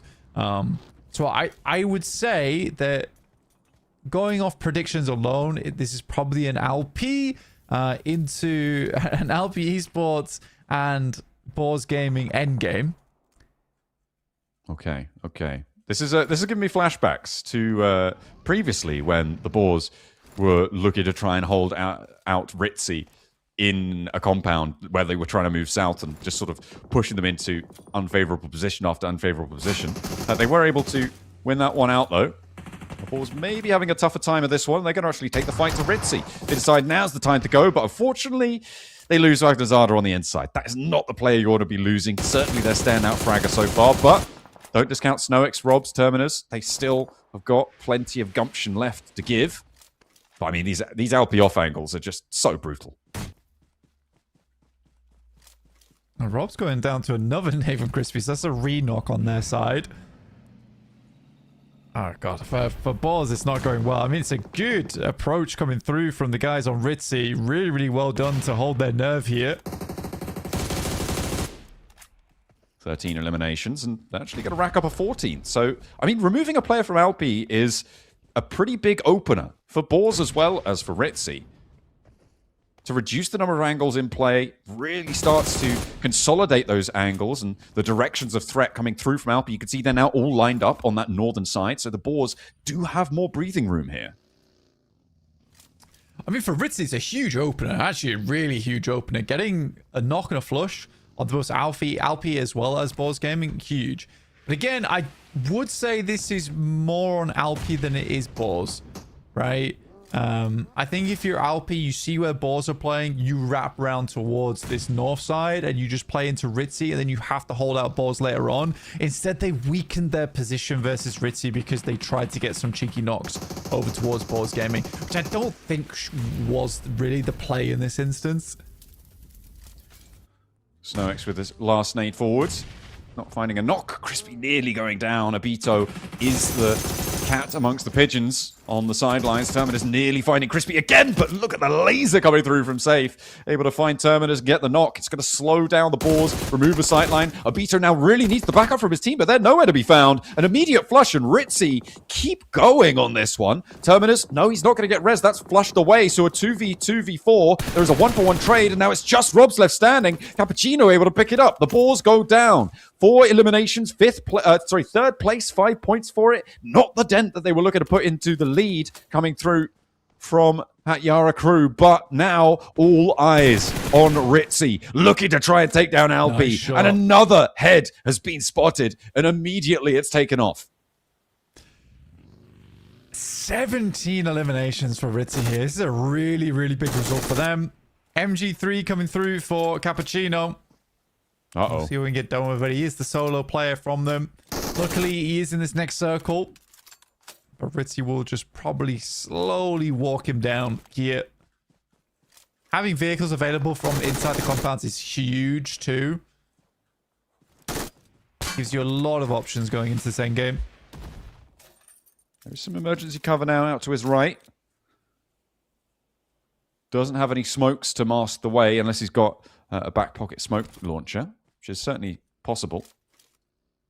We're going to launch a little bit of a confusion game. As Safe strafes out wide, up to the high ground on the far. Yeah, okay. This should be done at Dustin. He's waiting for the peak. This is pure gun skill, aim skill challenge, and immediately Safe. Okay. He's just got the pace. He saw him. Yeah, he peeks out. That's it. That's going to be the shutdown. And Ritzy with a pretty miraculous chicken dinner coming through there. A hard-fought one as well, with 19 eliminations, 21 knockouts. They find 29 points this match. Blank.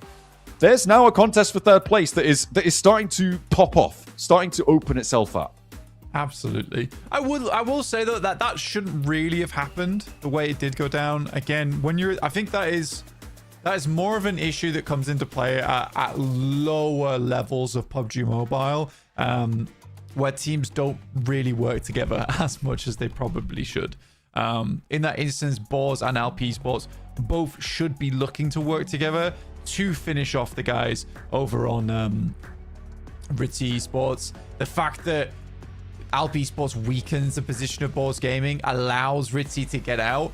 And what they should have done is just been, it would have been way easier and there'd been a much better metric for Alpi Sports to win that game had they fought Boars later on. Yeah, it's potentially a misstep there for them. But, I mean, they still get fairly late into the match. They still got quite a lot of points to earn for it. But not quite as many as Ritzy, who I think they started on 53 points, Blank, with those 29 extra. They're going to be jumping up over 80. They might be in third place from that map, because Kodiak went down very, very early. I think they did get some placements, though, so it could be... It's really, really close, but I think Ritzy is very much in the contest for third place, and the Golden Guardians going to be pretty miffed about that one. Yeah, I would say so. I think for the Golden Guardians, it's a frustrating result for them, where they would have loved to be much further up in the rankings. I think they've made a good push for it for today, but this is just what Rondo does, John. It just affords you these massive games. Absolutely. The opportunity to really change things up, and it's also, of course, exacerbated by the point sponge at the top, right? Yarakru Boars earning so many points over these last 2 days that we haven't even finished yet. We've still got 2 more matches to play. But because they've earned so many points, it means that the gaps between the teams are much, much smaller. So big games like that really can change how it appears on those tables and earn you a lot more money to boot. You can see top 3 players coming through from Ritzy, as 2 of their players surpass 1,000 damage. 8 elims, 6 elims, 4 elims, brilliant stuff. Representative from 1715, as well as Alpi, with Cappuccino bringing up the rear on the top 5 as we take a look at our match rankings. You see Alpi Esports getting away with 15 points on that game. Boars Gaming surprisingly only walk away with 9. I think that is the big surprise on the game. Epsilon Axe, you said it during the game, they almost doubled their total points off of that one, but 0 placements, which is always going to be the issue here for Epsilon Axe towards these later parts of the game. Golden Guardians, it's not a terrible result from them. 12 points total. Yeah, pretty happy with that for the Golden Guardians. They did have some difficult spots. Our top overall players, though, now have Crispy in the mix. 4th place right now, just about exceeding AZM, who... he was a lot lower down. Loco also regaining the top spot away from Callum. Yeah, I mean, Vagnazada here are still putting in a lot of work for Boars Gaming. I will say that Terminus has kind of had some of these moments where I feel like the rest of the squad is very, very good when it comes to those fights, but Terminus is getting caught out sometimes, and that is causing a few problems for Boars. Then again, I think they've been switching out their final 4th player quite a few times. So you can't be too hard on Terminus here because he's still getting used to the gameplay from the squad. So I think it's okay for now. But that was the game for Boars to catch up, and they don't do a whole lot of it. So now 31 points behind. A little bit of profit here and there. And Ritzy don't grab 3rd place. Kodiak still hold on to it, barely. Yeah, 3-way race, though. 85, 82, 81, with the Golden Guardians being the 3rd in the trio.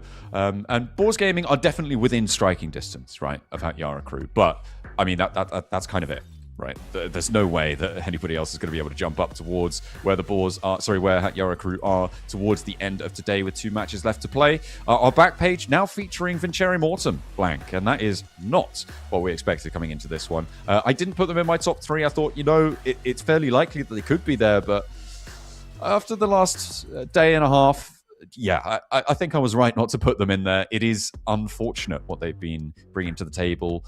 Lackluster, seemingly very, very rattled by the games they've seen. Yeah, well, would you say you were right, though? Because I think if we look at last week, they with did the information extremely well. Yeah, with the information we had, it was a choice of, do I put exactly the same as blank, or do I change what I want to say? Because you put your predictions in a little bit before I did, so I was like, I can't put the same stuff. But I did put Hatyara Crew in, so that was a good result for it. And I'm very happy about that, obviously, because they are exceeding expectations. That last match, though, whilst their lowest placement wasn't their lowest points game, they did finish in a 5th place with no elims. So, yeah, technically, not their worst game, even though they went out very, very early. We've got a couple of highlights. We're going to be back with another map after this one. I think we've got Miramar up next for our final 2 maps to kick off for the day. So, we'll see you guys in a minute.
Hello and welcome back to the final 2 matches today of the PMGO. We are looking for our best teams from Western Europe to send towards the global stage, and by all accounts, we may well have already found them, Blank. With the top 2 teams head and shoulders above the rest, they may have already locked down their qualification spots to the tournament later this year. It is a race for 3rd place, though. There is a lot of other teams looking to go and jump up those tables. We saw a really sharp jump in that last match. Yeah, we did. I think that for at least our top 2 teams, it's pretty obvious at this point who we're going to be sending. At least ish. I think it would take a lot tomorrow to change that. And even today, I was trying to give some caveats that maybe there could be some difference makers, but it's not looking likely, is it, John? Realistically, but still having a hard-fought battle for 3rd place, which is nice. Yeah, it really is. It's nice to see teams not taking this one lying down, as our plane path sends down towards Minas del Sur from just to the east side of Truck Stop, over Impala, over Los Leones as well. We'll see what Miramar has to offer us today. Hopefully not going to see too many hot drops. We've had some pretty crazy situations, especially with that plane path coming through on Erangel being so hard south today. Just Rondo in general, having 2 Rondos, that as well. So yeah, hopefully we'll be able to see a little bit of a calmer start to proceedings to see what's going to kick us off here. Yara crew out in Impala. Uncontested there. On the north side, you've got Demon as well as 1715 near El Azahar, but they're far enough away from one another. They're going to grab vehicles and send on through. I think the question that you may ask yourself, Blank, is are TBSS going to be in Cobraria for the next 7 minutes? Yeah, I may ask myself that. I've learned to just trust the process with that team now. I mean, they have some interesting aids. I think for TBSS, I'll keep saying is I can't be too mad at that team a lot of times, because although they make mistakes, it's like a lot of times after they make those mistakes, they try to quickly fix them. If that's not from the next match that they have, or even during the game. So you know, I'm never unhappy with a team that seems to be learning. I like teams that learn. Absolutely, they showing improvement. I mean, it's an incredible indicator, right, for the future, where maybe you're not thinking about this tournament, you're thinking about next year's games. What can you achieve there? How far can you get on that run, and gradually, incrementally improving? If you keep doing that, you will be eventually the best. Obviously, at some point, you might hit a ceiling, but hopefully that won't come before you're able to get to those global stages. We'll have to wait for TBSS maybe to develop into that sort of top-tier team, because right now, I think it's safe to say they're not. They're not quite there yet, but there are those decisions that could be made better, potentially a little bit of improvement on gun skill, or at least the ability to take the engagement with favorable positions. There you go. Ooh, what was favorable that? Really gave me the runaround on that one. Maybe I need some more favorable positions to take sentences on. Potentially. I'm not going to put it past you. I'll leave you to it, though. You make it happen. We are going to head over towards that eastern side. We did start off with like a kind of a bad plane path overall down towards that south side.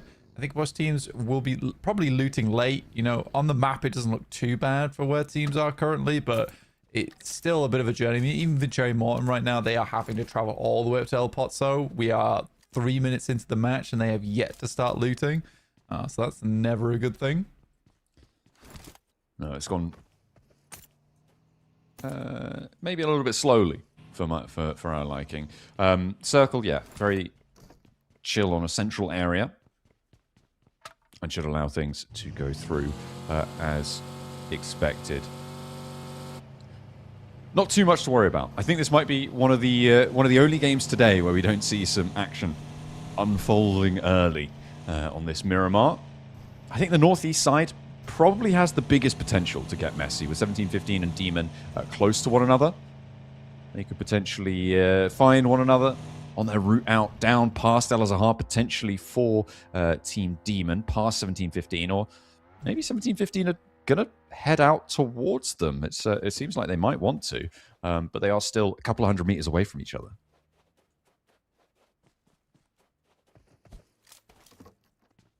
It is. I think this is kind of it's a weird one, right? Where we did get such a southern playing path, yet Team Demon and the guys of 1750 still managed to end up so close to one another. Not typical. I think the correct word is atypical here for both the teams. Nonetheless, for Team Demon, bit of a more difficult run-in. As they're going to have to push through the guys on 1715 likely a little bit later on, which is going to further delay them, which is really unfun considering how far they pushed out to get towards this part of the map. A lot of teams trying to confirm a little bit further towards that central arena of the map. Everyone knows that if this does keep going central, you're getting over towards that really barren valley that sits towards the eastern edge of Picardo. Never fun to play in, so everyone wants to get towards a position they can play nice and early. We get to see the old horse back out of the game with Swat Europa. Oh yeah, on the road again. Just a Skuro and his trusty steed, taking on the world right now until he finds a buggy, and then he'll leave it by the roadside and abandon it completely.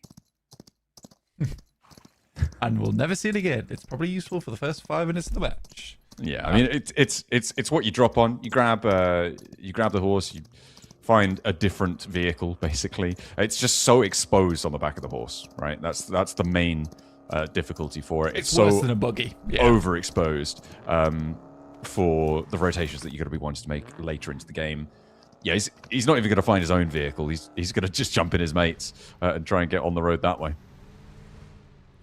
Yeah, well, I do think that it's a nice addition, right? Because you only have so many set vehicle spawns, and having some additional in there does definitely give you a little bit more capability, especially in that early game. It's a little bit harder to roam around as much. It's not a terrible addition to the game. I think it's especially nice for the early game, and that's basically what it is there for, right? It's for the early game. Gods Reborn getting into position around Graveyard and Minas Generalis. You can see here, like, this is the center of the map. You don't really want to be going over towards it. I do think this is bold. This is very bold to think you can take this. They are just rocking up on it, seeing what you can get done.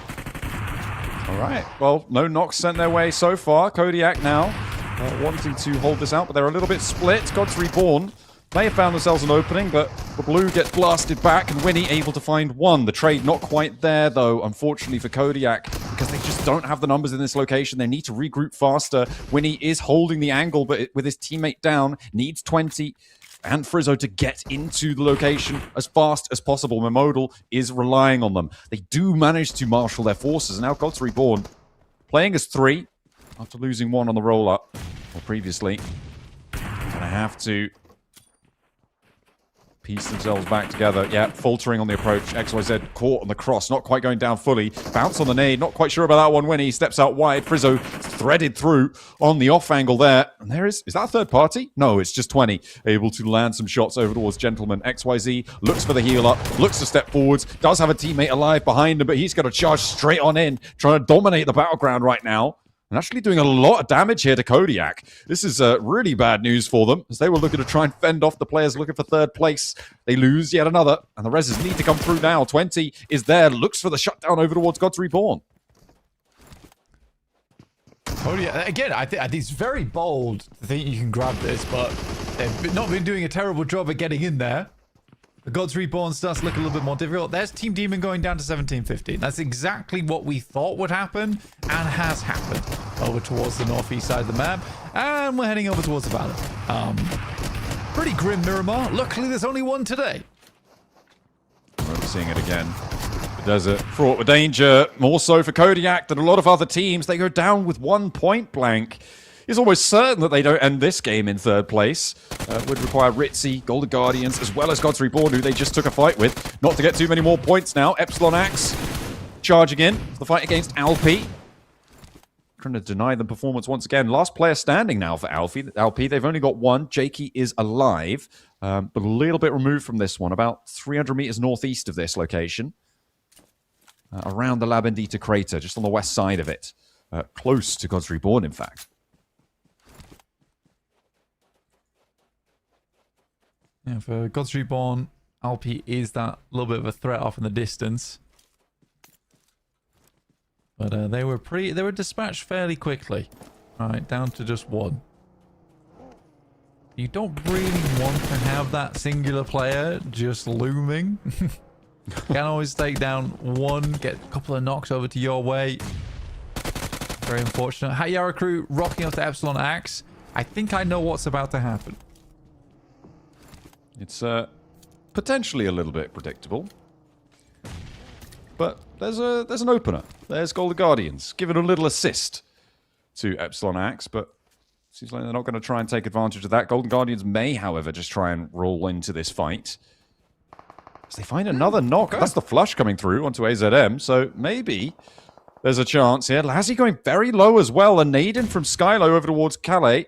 Doesn't quite connect there. Pops in through the vehicle. Yeah, Golden Guardians doing a lot of work in this fight. Finding those off angles against Hatyara crew, who have been busted down to 3. In a pretty important position as well on the south side. Hatyara crew. I thought it was going to be predictable. What I didn't predict was Golden Guardians also having a shout into this one. Certainly caused more problems than not for Hatyara crew. Losing one player right off the bat.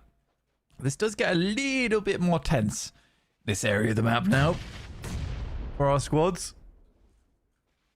Pretty much Definitely Epsilon does. Axe as well as Hatyara crew just have to wait this one out.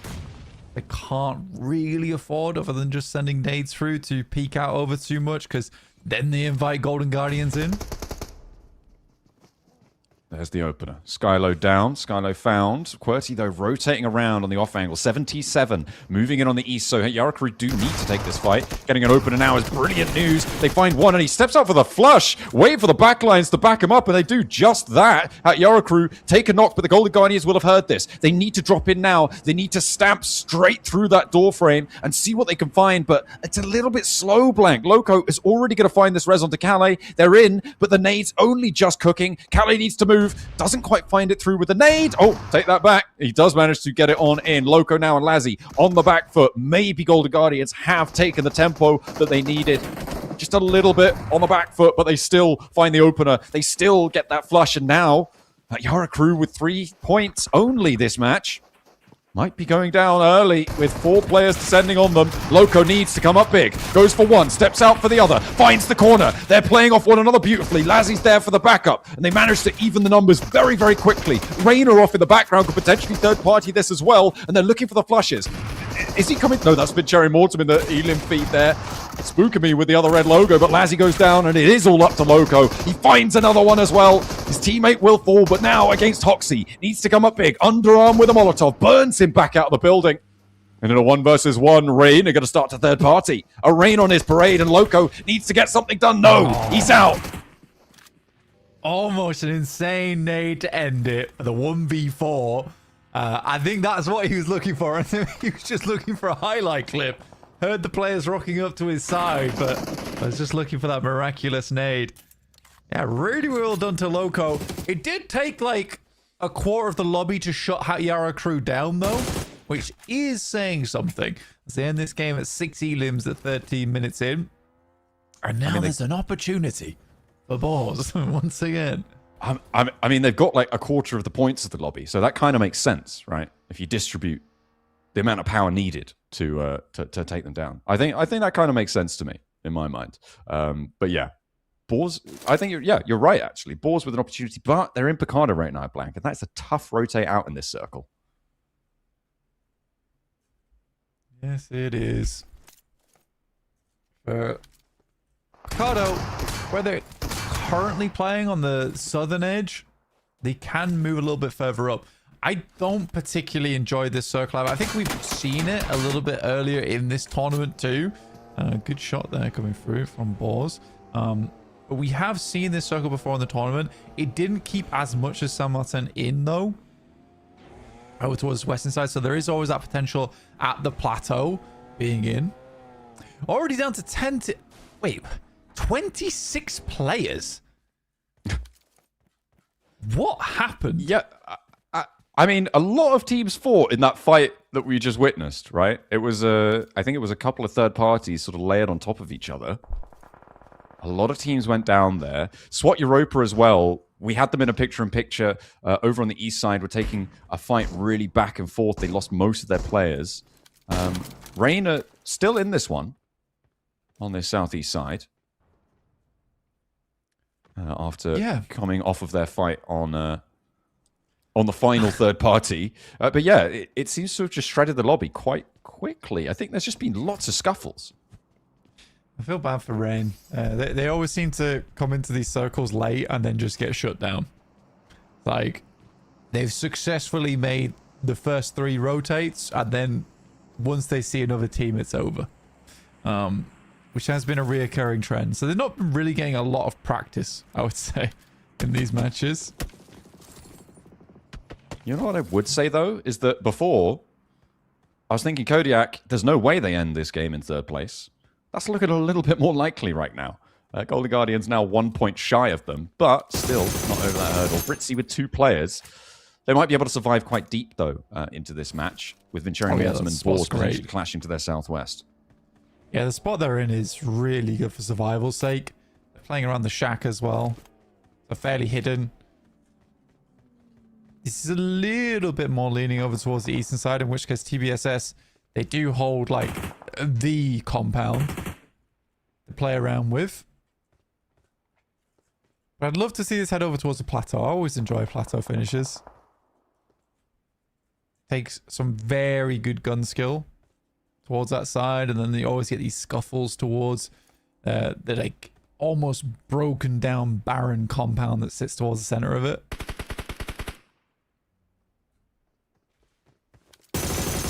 Spray over for Dakimi, not quite connecting. Boars trying to go down low ground and rotate through. At the moment, there's not too much stopping them on the east side, and I think they could have some success if they just keep going around, potentially look to crash onto Ritzy. But, I mean, with Venturi Mortem above them, that third party would be absolutely brutal. They do not want to get bogged down in that, which is why they're being a little bit slower with it. Dakimi with the nades cooking. They're trying to exchange them up and down the cliff. Not the sort of gift exchange you want to be involved with. There's a nade from Safix. That looks pretty good. He finds the knock and a lot of damage onto Snowix as well. One more nade in hand. But it looks like they're going to crawl away from it. Not quite going down to it, but these reses need to come through fairly quickly in pretty short order. Shum with more ordnance over the top. 5 nades in hand. Another nade down from up on high, but it's not quite finding the mark for Venturi Mortem. Yeah, they have sent them along. This is against the point where you're kind of questioning of whether you're wasting nades here. That is a really good pickup from Wagnerzada. Unfortunately, Terminus does go down on the front line. Sematena will find him. Robs has to back off. 2 players are down from Venturi Mortem. At the moment, the numbers are in the favor of Boars. Wagnerzada on the low ground has Sematena on lockdown right now. Shum on the back lines, not quite in a position to go for these reses just yet. They are clambering back together, and Snowix is making that all the harder. Robs now, after healing, pushes Sematena back off. Shum goes down as well. Snowix huge on the off angle here, and Venturi Mortem may just be dispatched for it. Looks for the first flush, looks for the second and third as well. Sematena's off. He's into the wind. He's not going to stick around at all. This is an unbelievably difficult fight, by the way, for Boars. I actually have no clue how they won this. Is one of those situations where you coexist until the team up top runs out of nades or doesn't want to throw anymore because they want to save that utility for endgame. Doesn't really end where you're getting these silly shots as they're picking their heads over the top. So very much some quick shooting coming through from Boars. I don't really know how they won this fight so handedly. I mean, it was Wagnerzada, basically, getting that first pick, like you said. It was Wagnerzada. Opening that one up. And I think Snowix on that off angle as well maybe caught them by surprise. Shum not able to handle that angle. And yeah, I think they played it well. They didn't sort of just cower as well behind the cliff face. They actually took some initiative in that engagement. They didn't just take it lying down. They weren't just sort of, oh, we're just going to play in our bomb shelter and try and survive. They actually made decisions proactively, and I really liked it. I think it went very well. They did lose Terminus, but I think overall they played it quite well. Yeah, again, losing 1 player there, I think that's a result and a half. That's a very, very good result. And they spot Sematena, and we'll take him down. Good stuff. Very good stuff. There needs to be less of that. Yeah. Less of that, please. Come on. I don't need to be tutting so much during these broadcasts. It's just not good for the microphone. Ritzy with 2. I mean, we talked about how they can definitely survive pretty deep into this one, but I think with the Boars, given their profanity, rather, to What's your profanity? take those fights up and down the cliffs. Ritzy may indeed need to be on the lookout to try and make sure they don't make too much noise. Indeed. But you are right. This is a very typical position for players to jump into. And Boars have literally all the time in the world to clear this.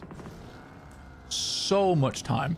The fact that we're only down to 18 players, 7 teams, this is just easy for Boars. I think they're very surprised about the amount of space that they currently have to play around with. I think they'd be even more surprised if they sent slightly further towards the north. I mean, this is what happens when you play Miramar straight after Rondo, right? Teams forget. Teams forget that you're supposed to play for the middle and late game a little bit and try and actually play for longer than 15 minutes in a lobby. Someone needs to maybe send them a reminder. Rain with 7 elims, though, Blank. And they are now all the way up on the north side of this circle. After a wide wraparound to be able to get up there, they're in a pretty solid spot, as are TBSS.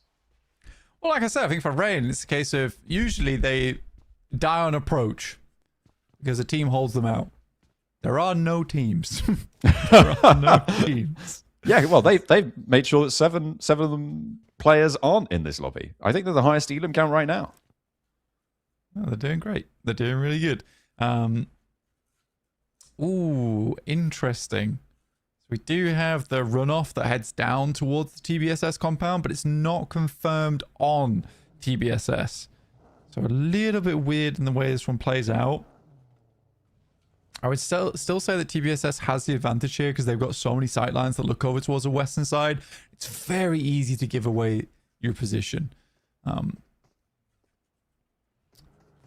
Balls. You got to be careful about Ritzy, man. Oh. I mean, they've been here for quite a while. They weren't engaged in that fight with the Boars down to the south side. Boars probably didn't see them rotate into this location. The vehicles are probably quite far away from them at this point. This is really dangerous territory. You're right. It's check under your feet. There are snakes in the grass. Difficult for Boars to really 100% check this, though. I think for Snowix, he has to get right to the edge of that cliff face. And Bully actually finds Vagnasada. He was playing frontline on the over towards that north side. I think he'll likely get run down here. Yeah, so Boar's going to be losing 1 player, dropping them down to just 2. And this was their opportunity once again, John. And they're not getting too much further into this game in terms of those placement points. We're still around about only 1 placement point available. Yeah, it's not the dent you want to be putting in. To be fair, they are still making it possible with all of the games tomorrow for them to be able to take that first place spot out. But there's only so many opportunities that Yara Crew are going to give you. That is if they're able to find their feet again in these games. But yeah, for the Boars, far from ideal. And now they join Ritzy. There's this 2-player squad on the cliffs. Looking to just take shots at TBSS if they move, or Rain if they try and get a little bit too froggy. Indeed. Everyone playing a very slow game, and understandably so. It was an extremely potent game earlier on, and people call this the Valley of Death for a good reason. Over on Miramar, a lot of people going down. Boars will find XYZ, which is now God's Reborn eliminated. It's a good pickup from them. And Rob's is he okay? Past Ritzy. Where are they? Okay. Oh, so directly next to him. Oh, should be hearing that now. Robs is ready. Not quite quick enough on the trigger. Tupac able to shut down Robs. Now Boars on 1 player. He definitely was. It felt like they knew. He may have made a shuffle, made a little bit of a sound, and yeah, well held by Tupac there to be able to keep himself alive. Rain on the north side, though. I feel like this is potentially going to be a defining game for them in their finals. This could be their opportunity to come out big here. 9 elims so far, a couple more still left in the lobby. They could potentially get 9 more if they're able to sweep every single point into their pocket. That is a pretty tall order. An 18 elim chicken dinner is no slouch. TBSS potentially thinking about extending their influence outside of the compound right now. And I feel like that's what they probably should be looking to do. It depends on what sort of information they have. And also how strong this solo hold from Jakey on Alpi is on the southeast side. I'm slowly thinking more and more that this is probably their favorite map for Team Rain is Miramar. It's where they've had the most success in the long run across knockouts as well as finals. So, but again, we don't get to see a whole lot of Miramar throughout the days. It's mainly Erangel's, which is a little bit sad for the team. Jakey's been here before, by the way. This is, I think, his second outing as a solo on Miramar towards a late game finish. I don't think Rob's actually heard either of those players, by the way. I think he was just doing his due diligence, checking all his corners. It's a pretty typical spot for players to hide in, actually. Yeah, it's really important in those defilades. I mean, you know that there could be players there. Snox goes down. You've got to make sure you're getting your Jake Gyllenhaal done. Otherwise, it's... yeah, it can come crashing down around your ears, and they lose one, they lose two. Rain are able to pick one off. Ritzy able to pick another. Finally, Rain get the final blow dealt, and the Boars only make a 3-point gain on Yara Crew with the placements they were able to earn, which is not great. 2 opportunities given, 2 opportunities potentially squandered. But the Boars still up on a magnificent 139, and then the 2 placements, I think, that they were able to earn. So yeah, over 140 points they've been able to earn so far with 1 more match to play today. So again, just really huge stuff coming through. Yeah, it's just been hard to catch Yara Crew. That's about it. Anna will burn out 17-15. Pretty typical spot to play for him. And Ritzy lives out to a top 4, which is very impressive as the 2 players they were. Anna is going a little bit crazy right now. Bully will go down to TBSS, and this is where it gets really difficult. For TBSS, I didn't expect them to flex out too much. They have flexed at least Tornado out to the side of the vehicle. But like I said, that is the compound. And as players, even though it's not fully in the circle, players getting forced off this high ground into open area, it's a death sentence. And if you've got any cover over towards the eastern side, you are having a great time off the back of it. There's the shutdown onto the knocked player from Ritzy. So racking up that point. Rain are still earning loads and loads of points here. The TBSS are on 1 elimination so far, Blank. Sure, they've got prime location, but finishing now would make their game pretty disastrous, right? They need more points from this location, or they need to confirm on this chicken dinner. Sure, it's a really solid spot, but there are openings. There is potential. They've allowed the team to get up towards it, but Tornado bobbles a nade out underneath them. They're able to find 1 and 2. A double blast back, and that is huge on the pickup. Tornado even stays alive for it. And another knock sent out for the play zone. Tickle him with the bullet, sends him back running, and now it's Anna left remaining. Ritzy may have just jumped up into 3rd place. Could potentially even get 2nd, depending on if Jakey gets spotted. Oh, Anna not able to make it down the hill, and like I said, Ritzy getting himself 2nd place off the back of this, dropping loads of smokes. Jakey spots Excalibur, moving out towards the side. He is very hidden. This guy's doing the old Bear Grylls trick. Oh, he's got it. Oh, I felt the want to take shots there. I could feel it. You could smell it from this angle. Playing underneath the ramp there, the loop-de-loop. They just don't know. They may think there's 2 players in this location, but TBSS definitely have him on surround, and there's a 2nd place for Alpi to be able to rack that one up. There's 4 players to deal with, though, and now they have to try and find it. Game of hide and seek now to close down our Miramar. Everybody looking to roll it around, but TBSS able to look for, well, I won't get ahead of myself because there's that first knock, but potentially look for a chicken dinner. Gets the point, gets the flush, has to run out of cover now, though. And over to challenge on the open ground. Oh, Albana, he's there. Yeah, Tornado able to get that final shot through as well. And TBSS find themselves a chicken dinner blank. Slow and steady wins the race. Do you know what I was surprised by, though? Is that the algorithm gave Jakey a 14% chance of that win. Which is pretty generous, I would say, versus TBSS. I can't tell if that's an insult or not. I mean, he either wins or he doesn't, right? So 14%. Yeah, 50-50. But yeah, I think that... Yeah, I think for TBSS there, it's an easy game in terms of you pick the right compound, you win. I don't think there's too much special about this game for TBSS. It is that area where if that compound stays in and it forces players off that high ground on the western side, they win the game. It's as simple as that. But they were able to get towards that really key compound nice and early, so congrats to them for doing a great job of that early rotate, which is what we had complaints about of them before. So definitely changing stuff up here. Yeah, absolutely. They do have a little bit of shuffle in their step. They're ready to start to stride out, hopefully. A little bit low on the elim count, but you can't sniff out a chicken dinner. 60 elims on the game. All four of... well, actually, not all four of TBSS staying alive to the end. So 1 point denial came through. I think that was the knock on the high ground, actually, that went over towards Rain to find that point.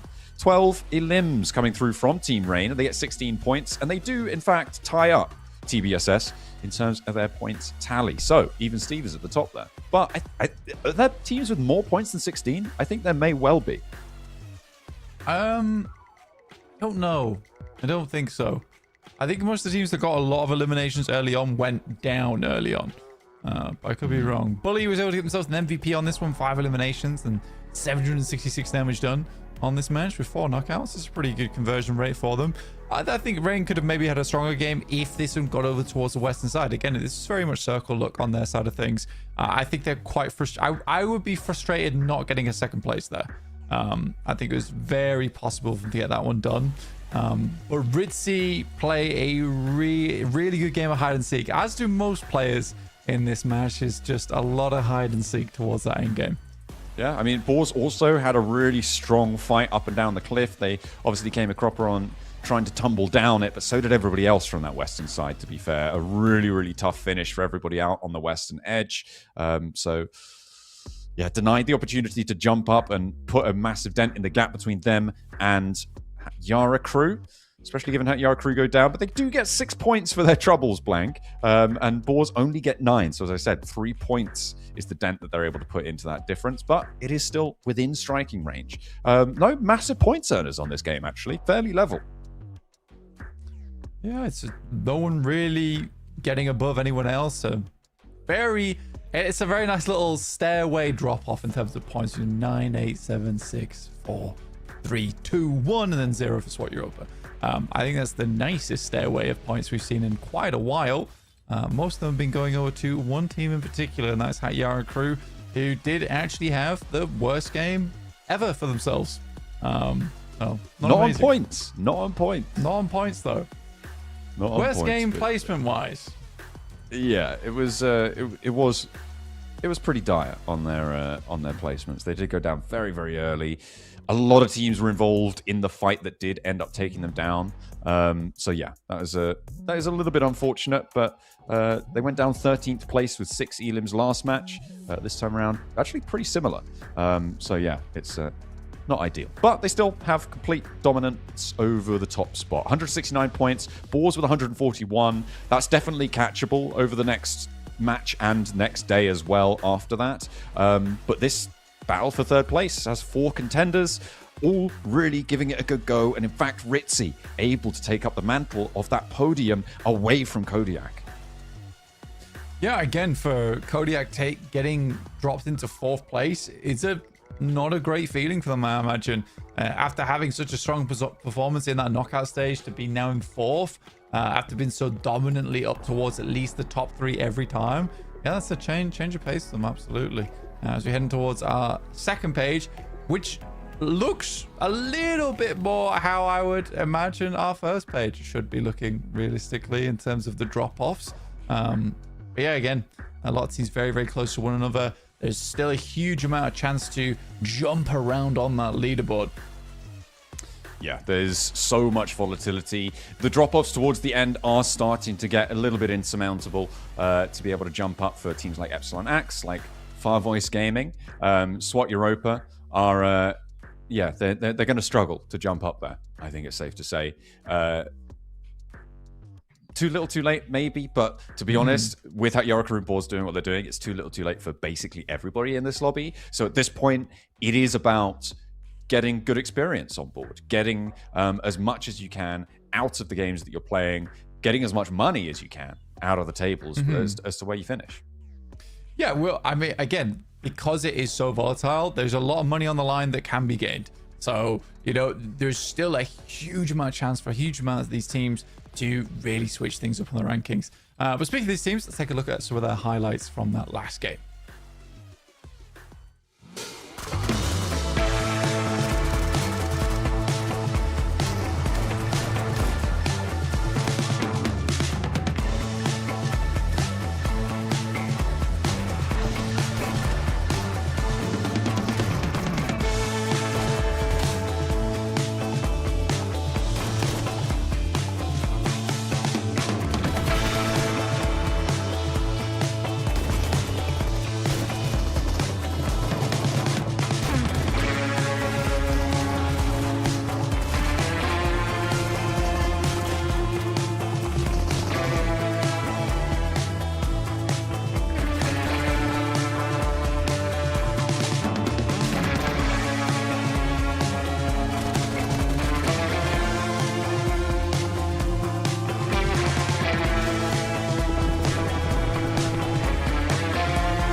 Hello and welcome back for the final match of today, where the Boars have been giving them a good run for their money at the top of the table. So Yarakaru still, though, at the top of the pack fairly definitively.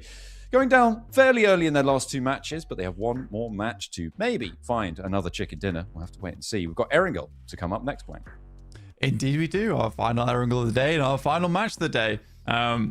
Which is going to be a good fun one. It should be a good fun one. I'm excited to see what exactly does go down, because there's still a chance for some of these teams to switch things up in terms of that third place. Also, maybe Boars get themselves in a position where they can jump up towards that top side of the table tomorrow, maybe. Who knows? Who actually knows? But I do think that third place is where I'm most excited to see where things do end up lying at the end of the day. Yeah, for sure. It's the most tightly fought race. There are 4 teams sort of in that mix, in that position to take that podium. Ritzy obviously with big game coming through previously and converting on a fairly solid game in that last match as well, playing well around Tupac's position on the rocks, able to do a lot of damage to the Boars. Yeah, really, really great stuff coming through. I feel like Gods Reborn kind of haven't done anything standout for me, but they are just so consistently earning those middling points. And I have said before that that's the sort of thing I want to see from a lot of teams. So yeah, I guess I'm a Gods Reborn fan as well. Good, I'm glad. I mean, I was always a Gods Reborn fan. It was just a sad thing we didn't get to see them get too much further into their matches because they were hot dropping on Pachinki fairly often. Which is always a bit of a detriment. But now they're getting further into their angles because they don't have to do that anymore. That's not part of the game plan. Wild, I know. Yeah, well, that's they can thank SWAT Europa for that, right? Obviously, SWAT Europa being the bigger team and moving away from that drop location that was hampering both of their performances. I mean, the first match that SWAT Europa did do that, of course, they transitioned over and they got really deep into the game. Did they get the chicken dinner that match? They certainly went very, very late into that game and got quite a lot of points for it. So, yeah, a reward was reaped for their troubles. Today, though, the Erangel that we saw where everybody was really corralled into the south side was a little bit messy, right? With that plane path to start things off. So, hopefully we'll see something different this time around. Yeah, hopefully. I do think that overall on Erangel, there has been like a little bit of upsets here and there in terms of performance, but Sosnovka is definitely the biggest part of the map, which has caused a huge amount of problems. I think that maybe we get another one. Maybe we get a third one. I'd love to see a third one. I want to see if teams have learned their lesson at all here or not. Maybe we get a little bit more teams over towards that north side. Maybe we get all the teams on the north side. No one's playing on the south anymore. Yeah, well, yeah, absolutely. They'll try and maybe transition up towards that top side of the map if they can, if they want to. But yeah, we can't force them to. And if they don't go for it, they don't go for it. Plane just about ready to load up now, Blank. So we are going to be getting in very, very shortly. Yeah, the plane path's getting ready to go. Okay, we're taking off. We are over the skies now as we take to Erangel for the last time today. We'll see who's going to end at the top of the pack because it is a little bit more closely fought than maybe we thought it might be at the start of the day. The Boars are keeping pace right now with that Yara crew, slowly and incrementally, but they are doing so. Plane path very far to the west side here, Blank, but General should be okay getting out to that east edge. Yasnaya may be a little bit less accessible, though. Yeah. Yasnaya definitely a little bit more out of the way, but again, you can play over towards that north side of the map, wrap round towards Yasnaya, play from there. Very, very doable overall. You have Yara crew probably dropping around school again, and Cherry Morton nice and early out on this. Five Voice Gaming going to my least favorite drop spot in the entirety of Erangel. Do not enjoy Zaki drops at all. It's a little bit out of the way. Yeah, they are going to get out fairly early, though, so there is the potential to grab loot for the first minute or so, and then get on the road as fast as you can, shoot out towards Severny, potentially, grab those vehicles, because as we know, not many teams looking towards Severny. Kodiak most likely going to be heading over to Yasnaya. I think Far Voice were actually the team to send out to Severny the fastest when we had our South Plane Path North Circle. Yeah, and again, I mean, it's a great spot to play. I don't think it's a bad spot to play whatsoever. You see a lot of high-level teams that play over towards Severny because it's a great spot for edge style teams to play from because they have the pick of the litter of where they want to come from. You could even swing around Kameshki if the circle heads over towards that eastern side. So I don't think Severny's a bad drop spot to start from.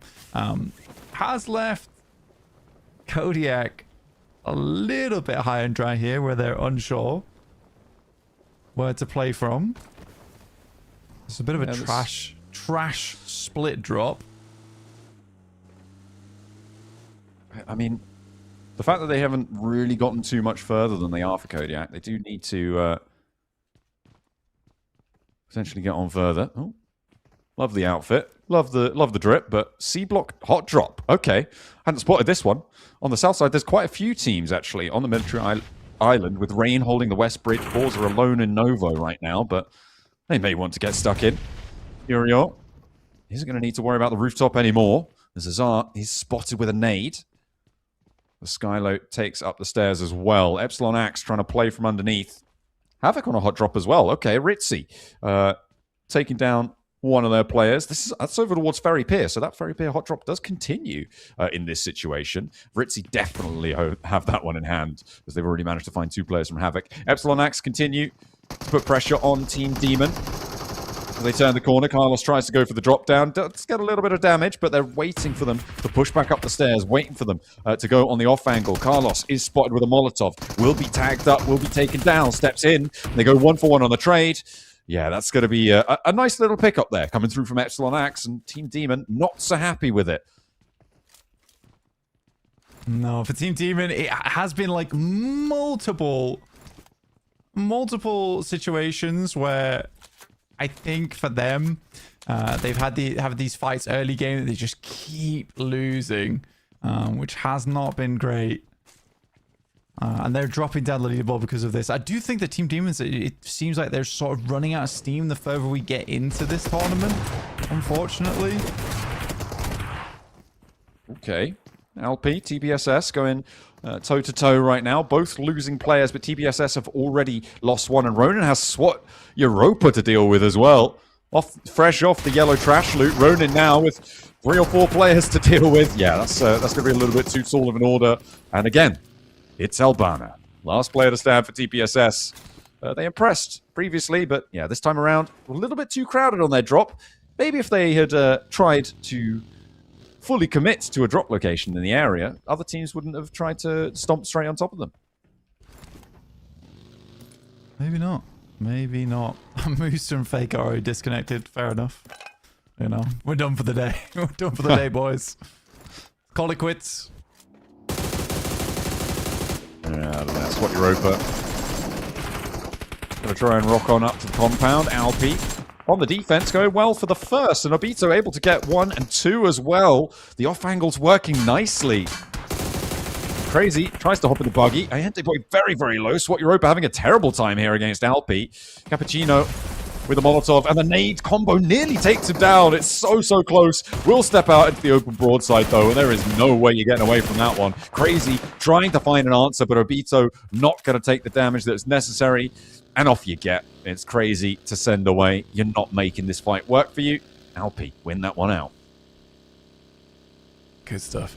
Again, the teams that we're really still looking at are getting further into this game. I think Kodiak, for them, they're taking this game very seriously, playing over towards the northern side. Waiting this out. I think they want to reclaim that 3rd place spot going into tomorrow, most likely. The Boars and the Yara crew, it's a bit of a hard fought fight right now, though. Absolutely. An insane hard fought fight. 2 boxers going at it at the moment. Absolutely. I mean, Yara crew, they started the day on 102 points, so they've earned 67 so far today, Blank, which is a brilliant result, all things considered. Just on today alone as well, to get 67 points on board, that is exactly the sort of record you need to be setting. Even if you're not getting 100 points, getting over a 10-point average is phenomenal and is likely going to be, would have been the sort of metric that I was looking at to judge whether or not you're on track to be a 2nd place team. But they've just exceeded this. Both them and the Boars have already exceeded a 10-point average, even after this match is concluded, by quite a way. And in fact, Yara crew are almost up to a 10-point average over the 18-match set, being 11 points shy of 180 points. Would be an incredible result overall. It's Yara crew on our screens, the team that everyone does talk about so far, or is talking about. Molotov into nade. That has caused some big problems. Has to put the pin back in and wanders straight into it. Oh, that is rough. Loco with another nade through. Knows he can't really go anywhere. And what a bouncer. Will find Crazy. And this is why they're at the top of the tables. Hey, look. Sometimes speaking Spanish is better than speaking English. And that time around, Loco better than Crazy. It is a nasty nade in through the window. The bombardment successful. They earn the point. Get rid of SWAT Europa. In the meantime, a lot of teams crowding up to the south side, lining the south edge of those Gat fields from Pachinki all the way down to Quarry. Yeah. I mean, for Golden Guardians, they do have a decent spot to play from. Over on this south side, work their way up towards the north, but Yara crew very much firmly cemented towards the center here. It's Venturi, Morton trying to work their way through Far Voice Gaming, but already a player does get knocked on the side of Venturi. Morton. Nico is healing up. It is a bit of a roadblock for them, right? A bit of a tricky push through, but for Venturi Morton, it's going to slow them down quite a bit if they don't continue to force their way through this gap. Can't let that opportunity slide. Can't let it get away from you. Lining the north point now of Pachinki, playing up towards the church. Yara crew have got a lot of oversight. And leaving Loco on that hillside alone right now, I think, is going to work. But I feel like within the next 3 minutes, they need to send someone out to at least play a 2-2 on this location to try and keep that reinforced. Circle shrinks all the way down southwest, and it's more than likely they're just going to have to leave that spot anyway and play more towards Gatka. 17-15, they're in a scrap. Kodiak have their work cut out for them in a 2-for-2 trade. 2 knocks on either side right now. Taper makes another, looks for the 180 swivel, nearly goes for the 270, but not quite able to connect with it. 20 now hopping around like a bunny rabbit. Spooked in the headlights as well. He looks for the shot, but that is going to be cool, calm, and collected on the spray down. Brings it into a 1 versus 1 around the farm. And it's just Hayward left standing. 20 with the rounds in the chamber. Looking to unleash them. 2, 1 has to go for the reload. And the back off comes through, but the vehicle... Oh no! Steps straight into the line of fire. That is so nasty. And 17-15, dispatch Kodiak. We're at the last minute. The vehicle goes up in smoke. God, what a crushing experience that is for Kodiak. A team that was trying to pull back their 3rd place spot away from Ritzy. To go down like that is horrid. Coming to tomorrow, that's going to weigh heavy on the mind there. In the meantime, we headed down towards the fields. It's been a while since we've seen a bit of a field ending here, John, over on Erangel. Playing around those chopsticks and Gatka, but this could easily head further down towards that southwest side, end up in Quarry. We'll wait and see. It does feel like a bit more of a field ending, which, again, we could be cutting down players and teams very fast. I think Gods Reborn may have had the right idea here. I mean, they sent very early. They were out on the east side of this one. They sent a scout forward. XYZ is gathering that info, feeding it back over to them, and picking their positioning. It's the, I think the compound might just be open there. Epsilon Axe just about starting to poke their noses in and might try and clash over it, but they are being slowed down by rain, embroiling them. Skylo might want to look for this flash, but do they have the time for it? Okay, they do. They managed to control the compound, and actually Gods Reborn may be a little bit timid on that rotation and that approach, but they do manage to get up to the hills that are slap bang in the middle of this one, and that probably is going to play out better for them in the long run. For Epsilon X, this is not a bad place to play. Ooh. It has a nice bit of vision over towards that south side, which is great. And you can hold out a lot of teams coming in from Ferry Pier. I think it's an okay spot to try and confirm over towards. Again, the team is a little bit... The lobby is a little bit allergic towards that northern side. I mean, Gatka's still completely free. A lot of the compounds around there are completely free. And those are good compounds to play. I do think a lot of teams are just trying to confirm over towards the central side, though, so they can immediately rotate when we do head through to stage 3 on this one, which is happening very shortly.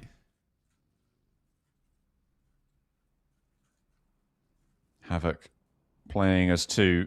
And they're in a pretty pivotal position right now, with Zinc and Wings both slap bang in the middle. Gods Reborn happy about that rotate. Vincherry Mortem as well on that western side, lining up, trying to keep themselves nice and healthy. Quarry being where it is actually really protects Vincherry Mortem on the south flank. It's so difficult to rotate through that area.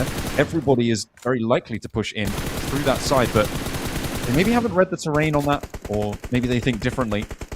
They've really pushed up towards the north edge, and to be fair, that could control northern rotates as well, so we'll see if that's going to work out well for Vincherry Mortem. Meanwhile, Boars and Hatyara Crew both going to have to move it from the east side. Yeah, Boars will find some good shots. I mean, Terminus, actually insanely long shot, by the way, from Terminus. Not able to hit those too often. Golden Guardians hunkering down in the shack, one of the few available areas to play from here, but even then we'll have to leave. A little bit of a botch nade. Drops on the windowsill. This next one should be a little bit better. Steps out, and the fire's there. It's right at the doorstep, looking to get that first aid off. He knows they can't step through. The Molotov's actually keeping him safe for a little bit longer, but like the Zada, 1 hot, 2 hot. And that is the Golden Guardians done and dusted for today. They've had some solid results, and they're up in 5th place. fairly neck and neck with Kodiak as well, looking to try and keep up that one. But Ritzy do have a big opportunity here to distinguish themselves from this third place race and jump up over the century at the end of the day. They've got 2 points. They need 9 more to be able to jump up over 100 points on this match. And they would love to see that. They would love for that result to come on through. The Boars and Hatyara crew, they want a whole heap of points for themselves as well.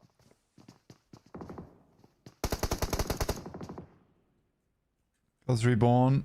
In a good spot, actually. I think Quarry's sort of a weird one right now down towards the southwest side because it cuts out a lot of space you can play. You don't really want to confirm over towards the central side of Quarry. You also have that horrible field that sits down towards the southern edge. Wrapping across there, it's not fun to play around with. Now you're seeing a lot more teams actually heading in towards that northern side to play around chopsticks.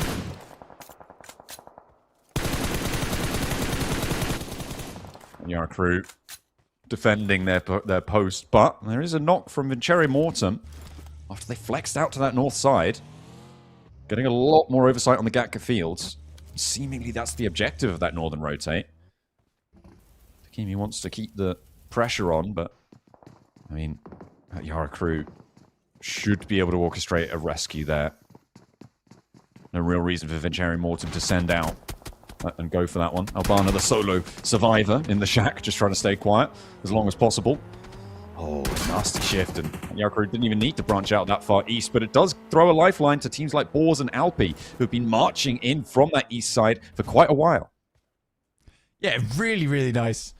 Boars there, definitely throwing them a bone to work with. For Alpi, though, I do wonder how long it's going to be until they spot out Snowix. He seems to be able to just be part of the team right now on the side of Alpi. Sort of been able to corral them away like a sheepdog. Yeah, we are down towards that field on the south side. You have the northern edge to play around with. Teams on that southwest side who are hoping to keep a little bit of the compounds in that sit just towards that eastern side of Quarry are unsuccessful. So Ritzy now need to move. They're going to probably get over towards just the high ground that sits on that northeast. They will have to deal with Team Rain. You can see on your screen right now, both teams are very, very close to one another. Very smooth pickup there on Tupac. He's able to hop into the vehicle. Crispy drives him away. Lovely chauffeur service. Looking pretty fine with it. Looking pretty slick. And out they go. We're going to regroup and put more pressure over towards Epsilon Axe. Vincere Mortem move back down towards that south side. They're going to play it in towards the point that Gods Reborn are holding on the hill. Less interested in flowing out to the north side to take on Hatyara crew. I think it's safe to say. But yeah, Gods Reborn in a position here to do a lot in this lobby, I think. They have a lot of control over the middle. The fields are kind of their own game on the south side. So I think for Gods Reborn, more focusing on the hills on the north could come up pretty big, especially when you may be able to deal with Hatyara crew on that north if you do.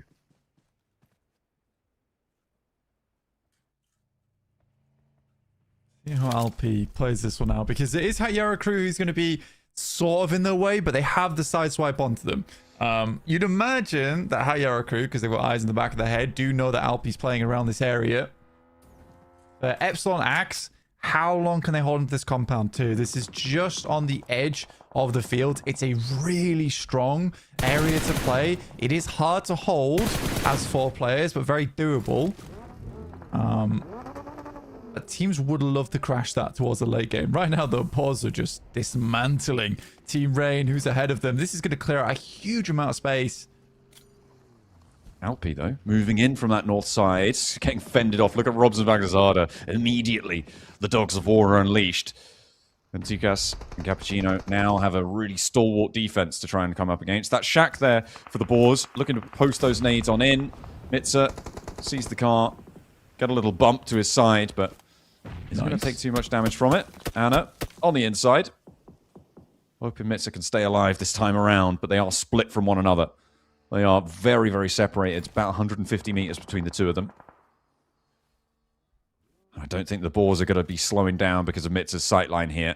Could potentially be dangerous, but Alpi yet to crest that ridgeline. Teams are now starting to transition blank, and nobody forced to go for a fight just yet. The question is, does anyone want to go for a fight? I think most teams are going to be waiting for that circle shift. Like I said, Epsilon Axe, that location is just such high priority. Every single team. And right now, the question more is, who's got the guts to make the send? Because that is a winning position. That is a winning position they have there. You don't want to get third-partied, but rolling up to it's so difficult. And you're right, Ritzy probably has the best chance because everyone else is going to have to assault this position, has to come across the field, which is so visible. The Epsilon Axe, who's going to assault them?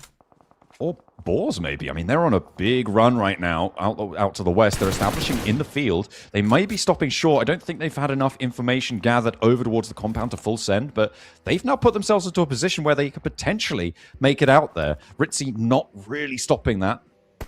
The back step of Boars will regroup with the front, and they can start to pepper pot their way forwards. 1-2 punch. And actually, they open up towards 2-pack. That is huge. That is an opener, potentially overwhelm this field. And Boars could have free reign to jump in towards the compound from EPS. The nade over the top needs to land onto Nade God here, Aim God here. Goes very, very low. Takes some damage as well from an off angle. And the vehicles are coming in to try and find some defense, but Robs is going to continue battering them. Not quite connecting with these nades, though. 2-pack, very, very low. Aim God gets the heal off. Safe as well. Getting some heal coming on through. The rest of the Boars, though, want to keep this pressure up. They want it to be go time over the top against Ritzy. And that's the opener. Snowix gives them a door. I mean, that is a really big opportunity for them. That entire time, the guys on Ritzy, they're essentially just trying to repair the damage, right? Trying to reassemble. But it's just not happening. 2-pack, though. Getting some good shots off. Takes down Vagnazada and Robs. Now just one player left alive here for Ritzy, trying to do the impossible. Looks for the other. Snowix the last to go for the Boars. Under the vehicle, the spray down, not quite there. A nade in hand could take down the Boars in one fell swoop. A big nade here is all it's going to take. Over the top, is it good? It bounces back, but in comes Venturi Mortem. Did they get the rundown? Did the nade come through? Goodness me, 2-pack there with a 1v3 hold on the nade. He did find it. He got so much damage poured on in. And Venturi Mortem tried to steal the glory at the final moment, but 2-pack. What a brutal way to finish it for the Boars. 8 points on the game, and Hayara crew still live. Yeah, that's a disaster. That is a disaster for Boars there. A great opening, followed by some iffy nades, I would say. It took a while before they grabbed Scythe up. But, yeah, incredible stuff. Incredible stuff. Goodness me. All right. What a hold from 2-pack. Did so much work there. Assisted a little bit by his fallen comrades, but really good to have that sort of head on your shoulders. And the Boars, they're going to end their day without being able to make it up. Towards that 160 they found before, a nade in from Hatyara crew. They're looking to jump up those tables as well. They've had 2 elims so far. They can rack up plenty more. Sweep down this eastern side, but the open fields before them. That is going to be their major test. Who can stand up to them, though? Because, I mean, it's Gods Reborn on the north side. This kind of is the last bastion for this lobby. It really is. It really is. Gods Reborn just passing through towards Hatyara crew. If Hatyara crew does go down here to Gods Reborn, Boz will be thanking their lucky stars. I mean, they got 8 elims already on this match, so it's a decent result. But they would love for Hatyara crew to go down. Right now, they're giving Gods Reborn a good fight for their money. A nade over the top. Gods Reborn, find another. And over onto Calais, Loco and AZM both take a very low, a lot of damage being sent their way. I think this might be it for Yara Crew's run today. Some pretty shoddy performances. TCAS sees a delivery immediately. Says yes, please, even though he didn't order it. He'll take that one. Oh, a nice little bounce on the nade there. Ooh, don't step into your... Oh, my goodness me. I don't know. Okay. I don't know about that. He nearly just blew himself up on that one. I liked the bounce around the other side. But nice little nade, by the way. Yeah, not if you step on it. I mean, that was on him. He did so well, and then it was like... No, I'd agree. I would agree with that. I would agree with that. AZM, final player now for Hatyara Crews. The rest of Gods Reborn will flow on over.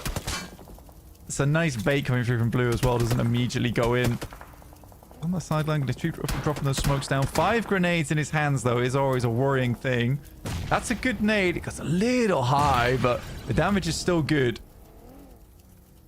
Oh, there's another nade. There's more pouring through. He's got 3 first aids. He hasn't started to pop one now. He comes through with it. I mean, Gods Reborn, as the last bastion goes, they're doing pretty well against that Yara crew. AZM wants to step up into the fight. Another net. I thought that was going to connect. I thought it was going to do a little bit more there. That fire extinguisher on his back doing heavy work to extinguish the blazes that are roaring around him. And Cherry Morton in the meantime. Are they taking the fight over on the west side? I think they might be. Finally, Yara crew go down, but that's a 5th place on the match, so still fairly high placement points. 7 points on the match. Really slowing down the Boars' approach. Epsilon Axe struggling on the western side in the meantime. Cherry Morton with 1 player left standing. And on the inside, I think, yeah, it's Havoc who have been taking this fight with Epsilon Axe. It's seemingly a very tricky thing to do. Wings tries to get fancy with the footwork. Not going to work out. Zink on the staircase. Similarly fated. And Epsilon Axe able to win the compound. But they lose 2 of their players. And now Gods Reborn with a big chance to jump up to 3rd place. Yeah, likely a big win here from Gods Reborn. We're talking about how we're big Gods Reborn's fans at the beginning of this game. And it all does come true towards the end of it. Really good stuff from the squad, honestly. I think that, again, determination is the best way to describe Gods Reborn. They might not always have the best team fights. They may not always have the best rotates, but this team has been persistent in their approach towards the top side of the lobby. And they're making good on that promise. Epsilon Axe up into 2nd place. Another well-placing finish for them today. They're getting quite a few points on board earlier, but now with just 1 player left standing and a 1v4, you've got to think that this isn't going to work. He's got a 34% chance, man. Yeah, absolutely. He definitely is phased right now, I think it's safe to say. 2 players vaulting in, opening the door, blasting it off its hinges, and down they go. Gods Reborn able to find the final chicken dinner today. They will be jumping up into 3rd place. And I think they may have, depending on how many elims they got there, they could potentially be, I think they're just shy, actually, of getting up to 100 points today. I think they're on a 99 with those 9 elims that they're able to find, but brilliant stuff nonetheless. Bit disappointing for the Boars and Yara crew, neither able to break that deadlock of, they could do it towards the top of the tables, right? This is their opportunity. Yara crew fall down. They had 3 opportunities today for the Boars to really go in for it. Yara crew had an opportunity as well to really extend that lead in that last match. But, yeah, not going to happen. Either way, really big results across the board for both the Boars and Yara crew. Yeah, absolutely. I think it's funny that Boars can only do well when that Yara crew is. It's like they get a fire lit underneath them. Though that game could have absolutely been a chicken dinner for the Boars. A bit of a fumble on the fight, really, versus the final player there from Ritzy. I think they lost control of that engagement. It went so well, though. And yes, they fumble some of the nades. They're getting a little bit of damage going in from Boars. And the whole point is they kept the pressure on that entire time whilst the guys on Ritzy were desperately trying to put things back together. But I don't think there was much that they did wrong looking back on it. I think it's just a case of they got outplayed. They just got outplayed. Yeah, absolutely. It's unfortunate. They tried to take on Ritzy, who, to be fair, coming off of some strong performances today. They had a little bit of momentum behind them. That 3rd place in the previous game, that chicken dinner as well. Ritzy were feeling pretty good. And it really came through to show. Gods Reborn, though, able to still keep up the pace and actually get the MVP title on board as well for Bablu. It's 4 elims coming on in. You said that so horribly. What about the... That's 4 elims he got there. Yeah, it's 4. Well, it's only just 4 he got. It's true, but they did have a quiet chicken dinner. I think it's safe to say 9 elims is fairly quiet, all things considered. Yeah, I would say. Well, I mean, it's not that quiet, to be honest. But in the context of the lobby, yes. We keep seeing 17, 15, 16 elimination chicken dinners. Those aren't the norm. I think me and you, we have to remember that going into PMGO. That yeah, we're going to get there and be like, these guys are so bad, man. They're only getting like... elim game is rubbish. Yeah. It's like, no, that's actually not terrible. Yeah, you're right. I just had a look back with 15, 20, 15, 12. 11, 20, 17, 15, 8, 19, and then a 6 from that last match. So yeah, we've only had 2, I think, below 10 elims and getting the chicken dinner over the course of these finals. So yeah, you're right. It's fair enough. I think that's a pretty astute observation. Yeah, but taking a look at the leaderboard, we do have Epsilon X getting 13 more points. Not a terrible day for Epsilon X, slowly working their way back up the lobby. And Cherry Mortem also getting deep into that match with 5 points total and 11 on that whole game for the placements and their elims. And here's our top players. Boris Wagnerzada still staying there, Crispy up towards there as well, but it's 3 players from that Yara crew. Unsurprising, realistically, with the kind of performance they've been putting on. Yeah, it's been fairly solid stuff. I mean, yeah, Crispy up there in number 4. This is a very similar table to what we saw at the end of last match as well. Those knockouts, those elims going very, very close right now, but the damage is a big standout for Loco there with 8.2 thousand coming on in. As the overalls flash up on our screen, 176 points for that Yara crew, which is 77 points ahead of Gods Reborn in 3rd place. There is just no way that they don't make it in. There is absolutely no way. A 77-point day is monumental. Hat Yara crew today got a 74 points on the day. I think Boars did more than that, potentially. I can't remember what they were on at the start of the day, but they're up to 149 points, which is really quite beefy. It's a good day from both teams, let's be honest. I mean, Hat Yara crew 74-point day is very nice. For Boars Gaming, they get plenty of points on board for themselves too. I still don't think it's out of the realms of possibility that Boars Gaming are able to get a 1st place on this one, but at Yara crew, although slowing down towards the latter half of the day, a 74-point day is still very, very impressive. Yeah, especially when you consider they're kind of, well, not full washes of their last games, but yeah, you're right. In that context, it's pretty solid. Then Cherry Mortem not finishing today on the last page, a bit of a step up from them towards the end. They did manage to get a little bit of something going, but it's still just looking a little bit raggedy for them, which is fairly unfortunate. Team Rain with a couple of opportunities today as well, and they have not quite been able to follow through all the way. Team Demon with 40 elims on this back page and only 3 placements, really deciding to get stuck in early on a lot of these games. Yeah, absolutely. 40 elims to 3 places is crazy, but also kind of explains why Team Demon is going down so early. Is maybe they are fighting a little bit too much, which, although, you know, would make sense to the name, it's not really great for the game. No, it's not worked out well for them right now. They are in 13th place, and the volatility is starting to clear itself around these tables. You can see our games today. Oh, almost the red logo sweep. Elim. Yeah, nearly. TBSS. I mean, technically, does that count? Because technically, black and grey can be on the red spectrum. Yeah, right? Okay. That's technically true, because they're not. It's low, like zero saturation. Zero saturation, more. I can't remember what it is, but yeah, it could be. We're taking it. It's the red logo sweep. Brilliant stuff coming through for our teams here on the page. Obviously, Rondo, that 29-point chicken dinner coming through for Ritzy was very instrumental in their ascendance to 3rd place right now, and a great day for them to be able to take that one home. They can be very proud of themselves.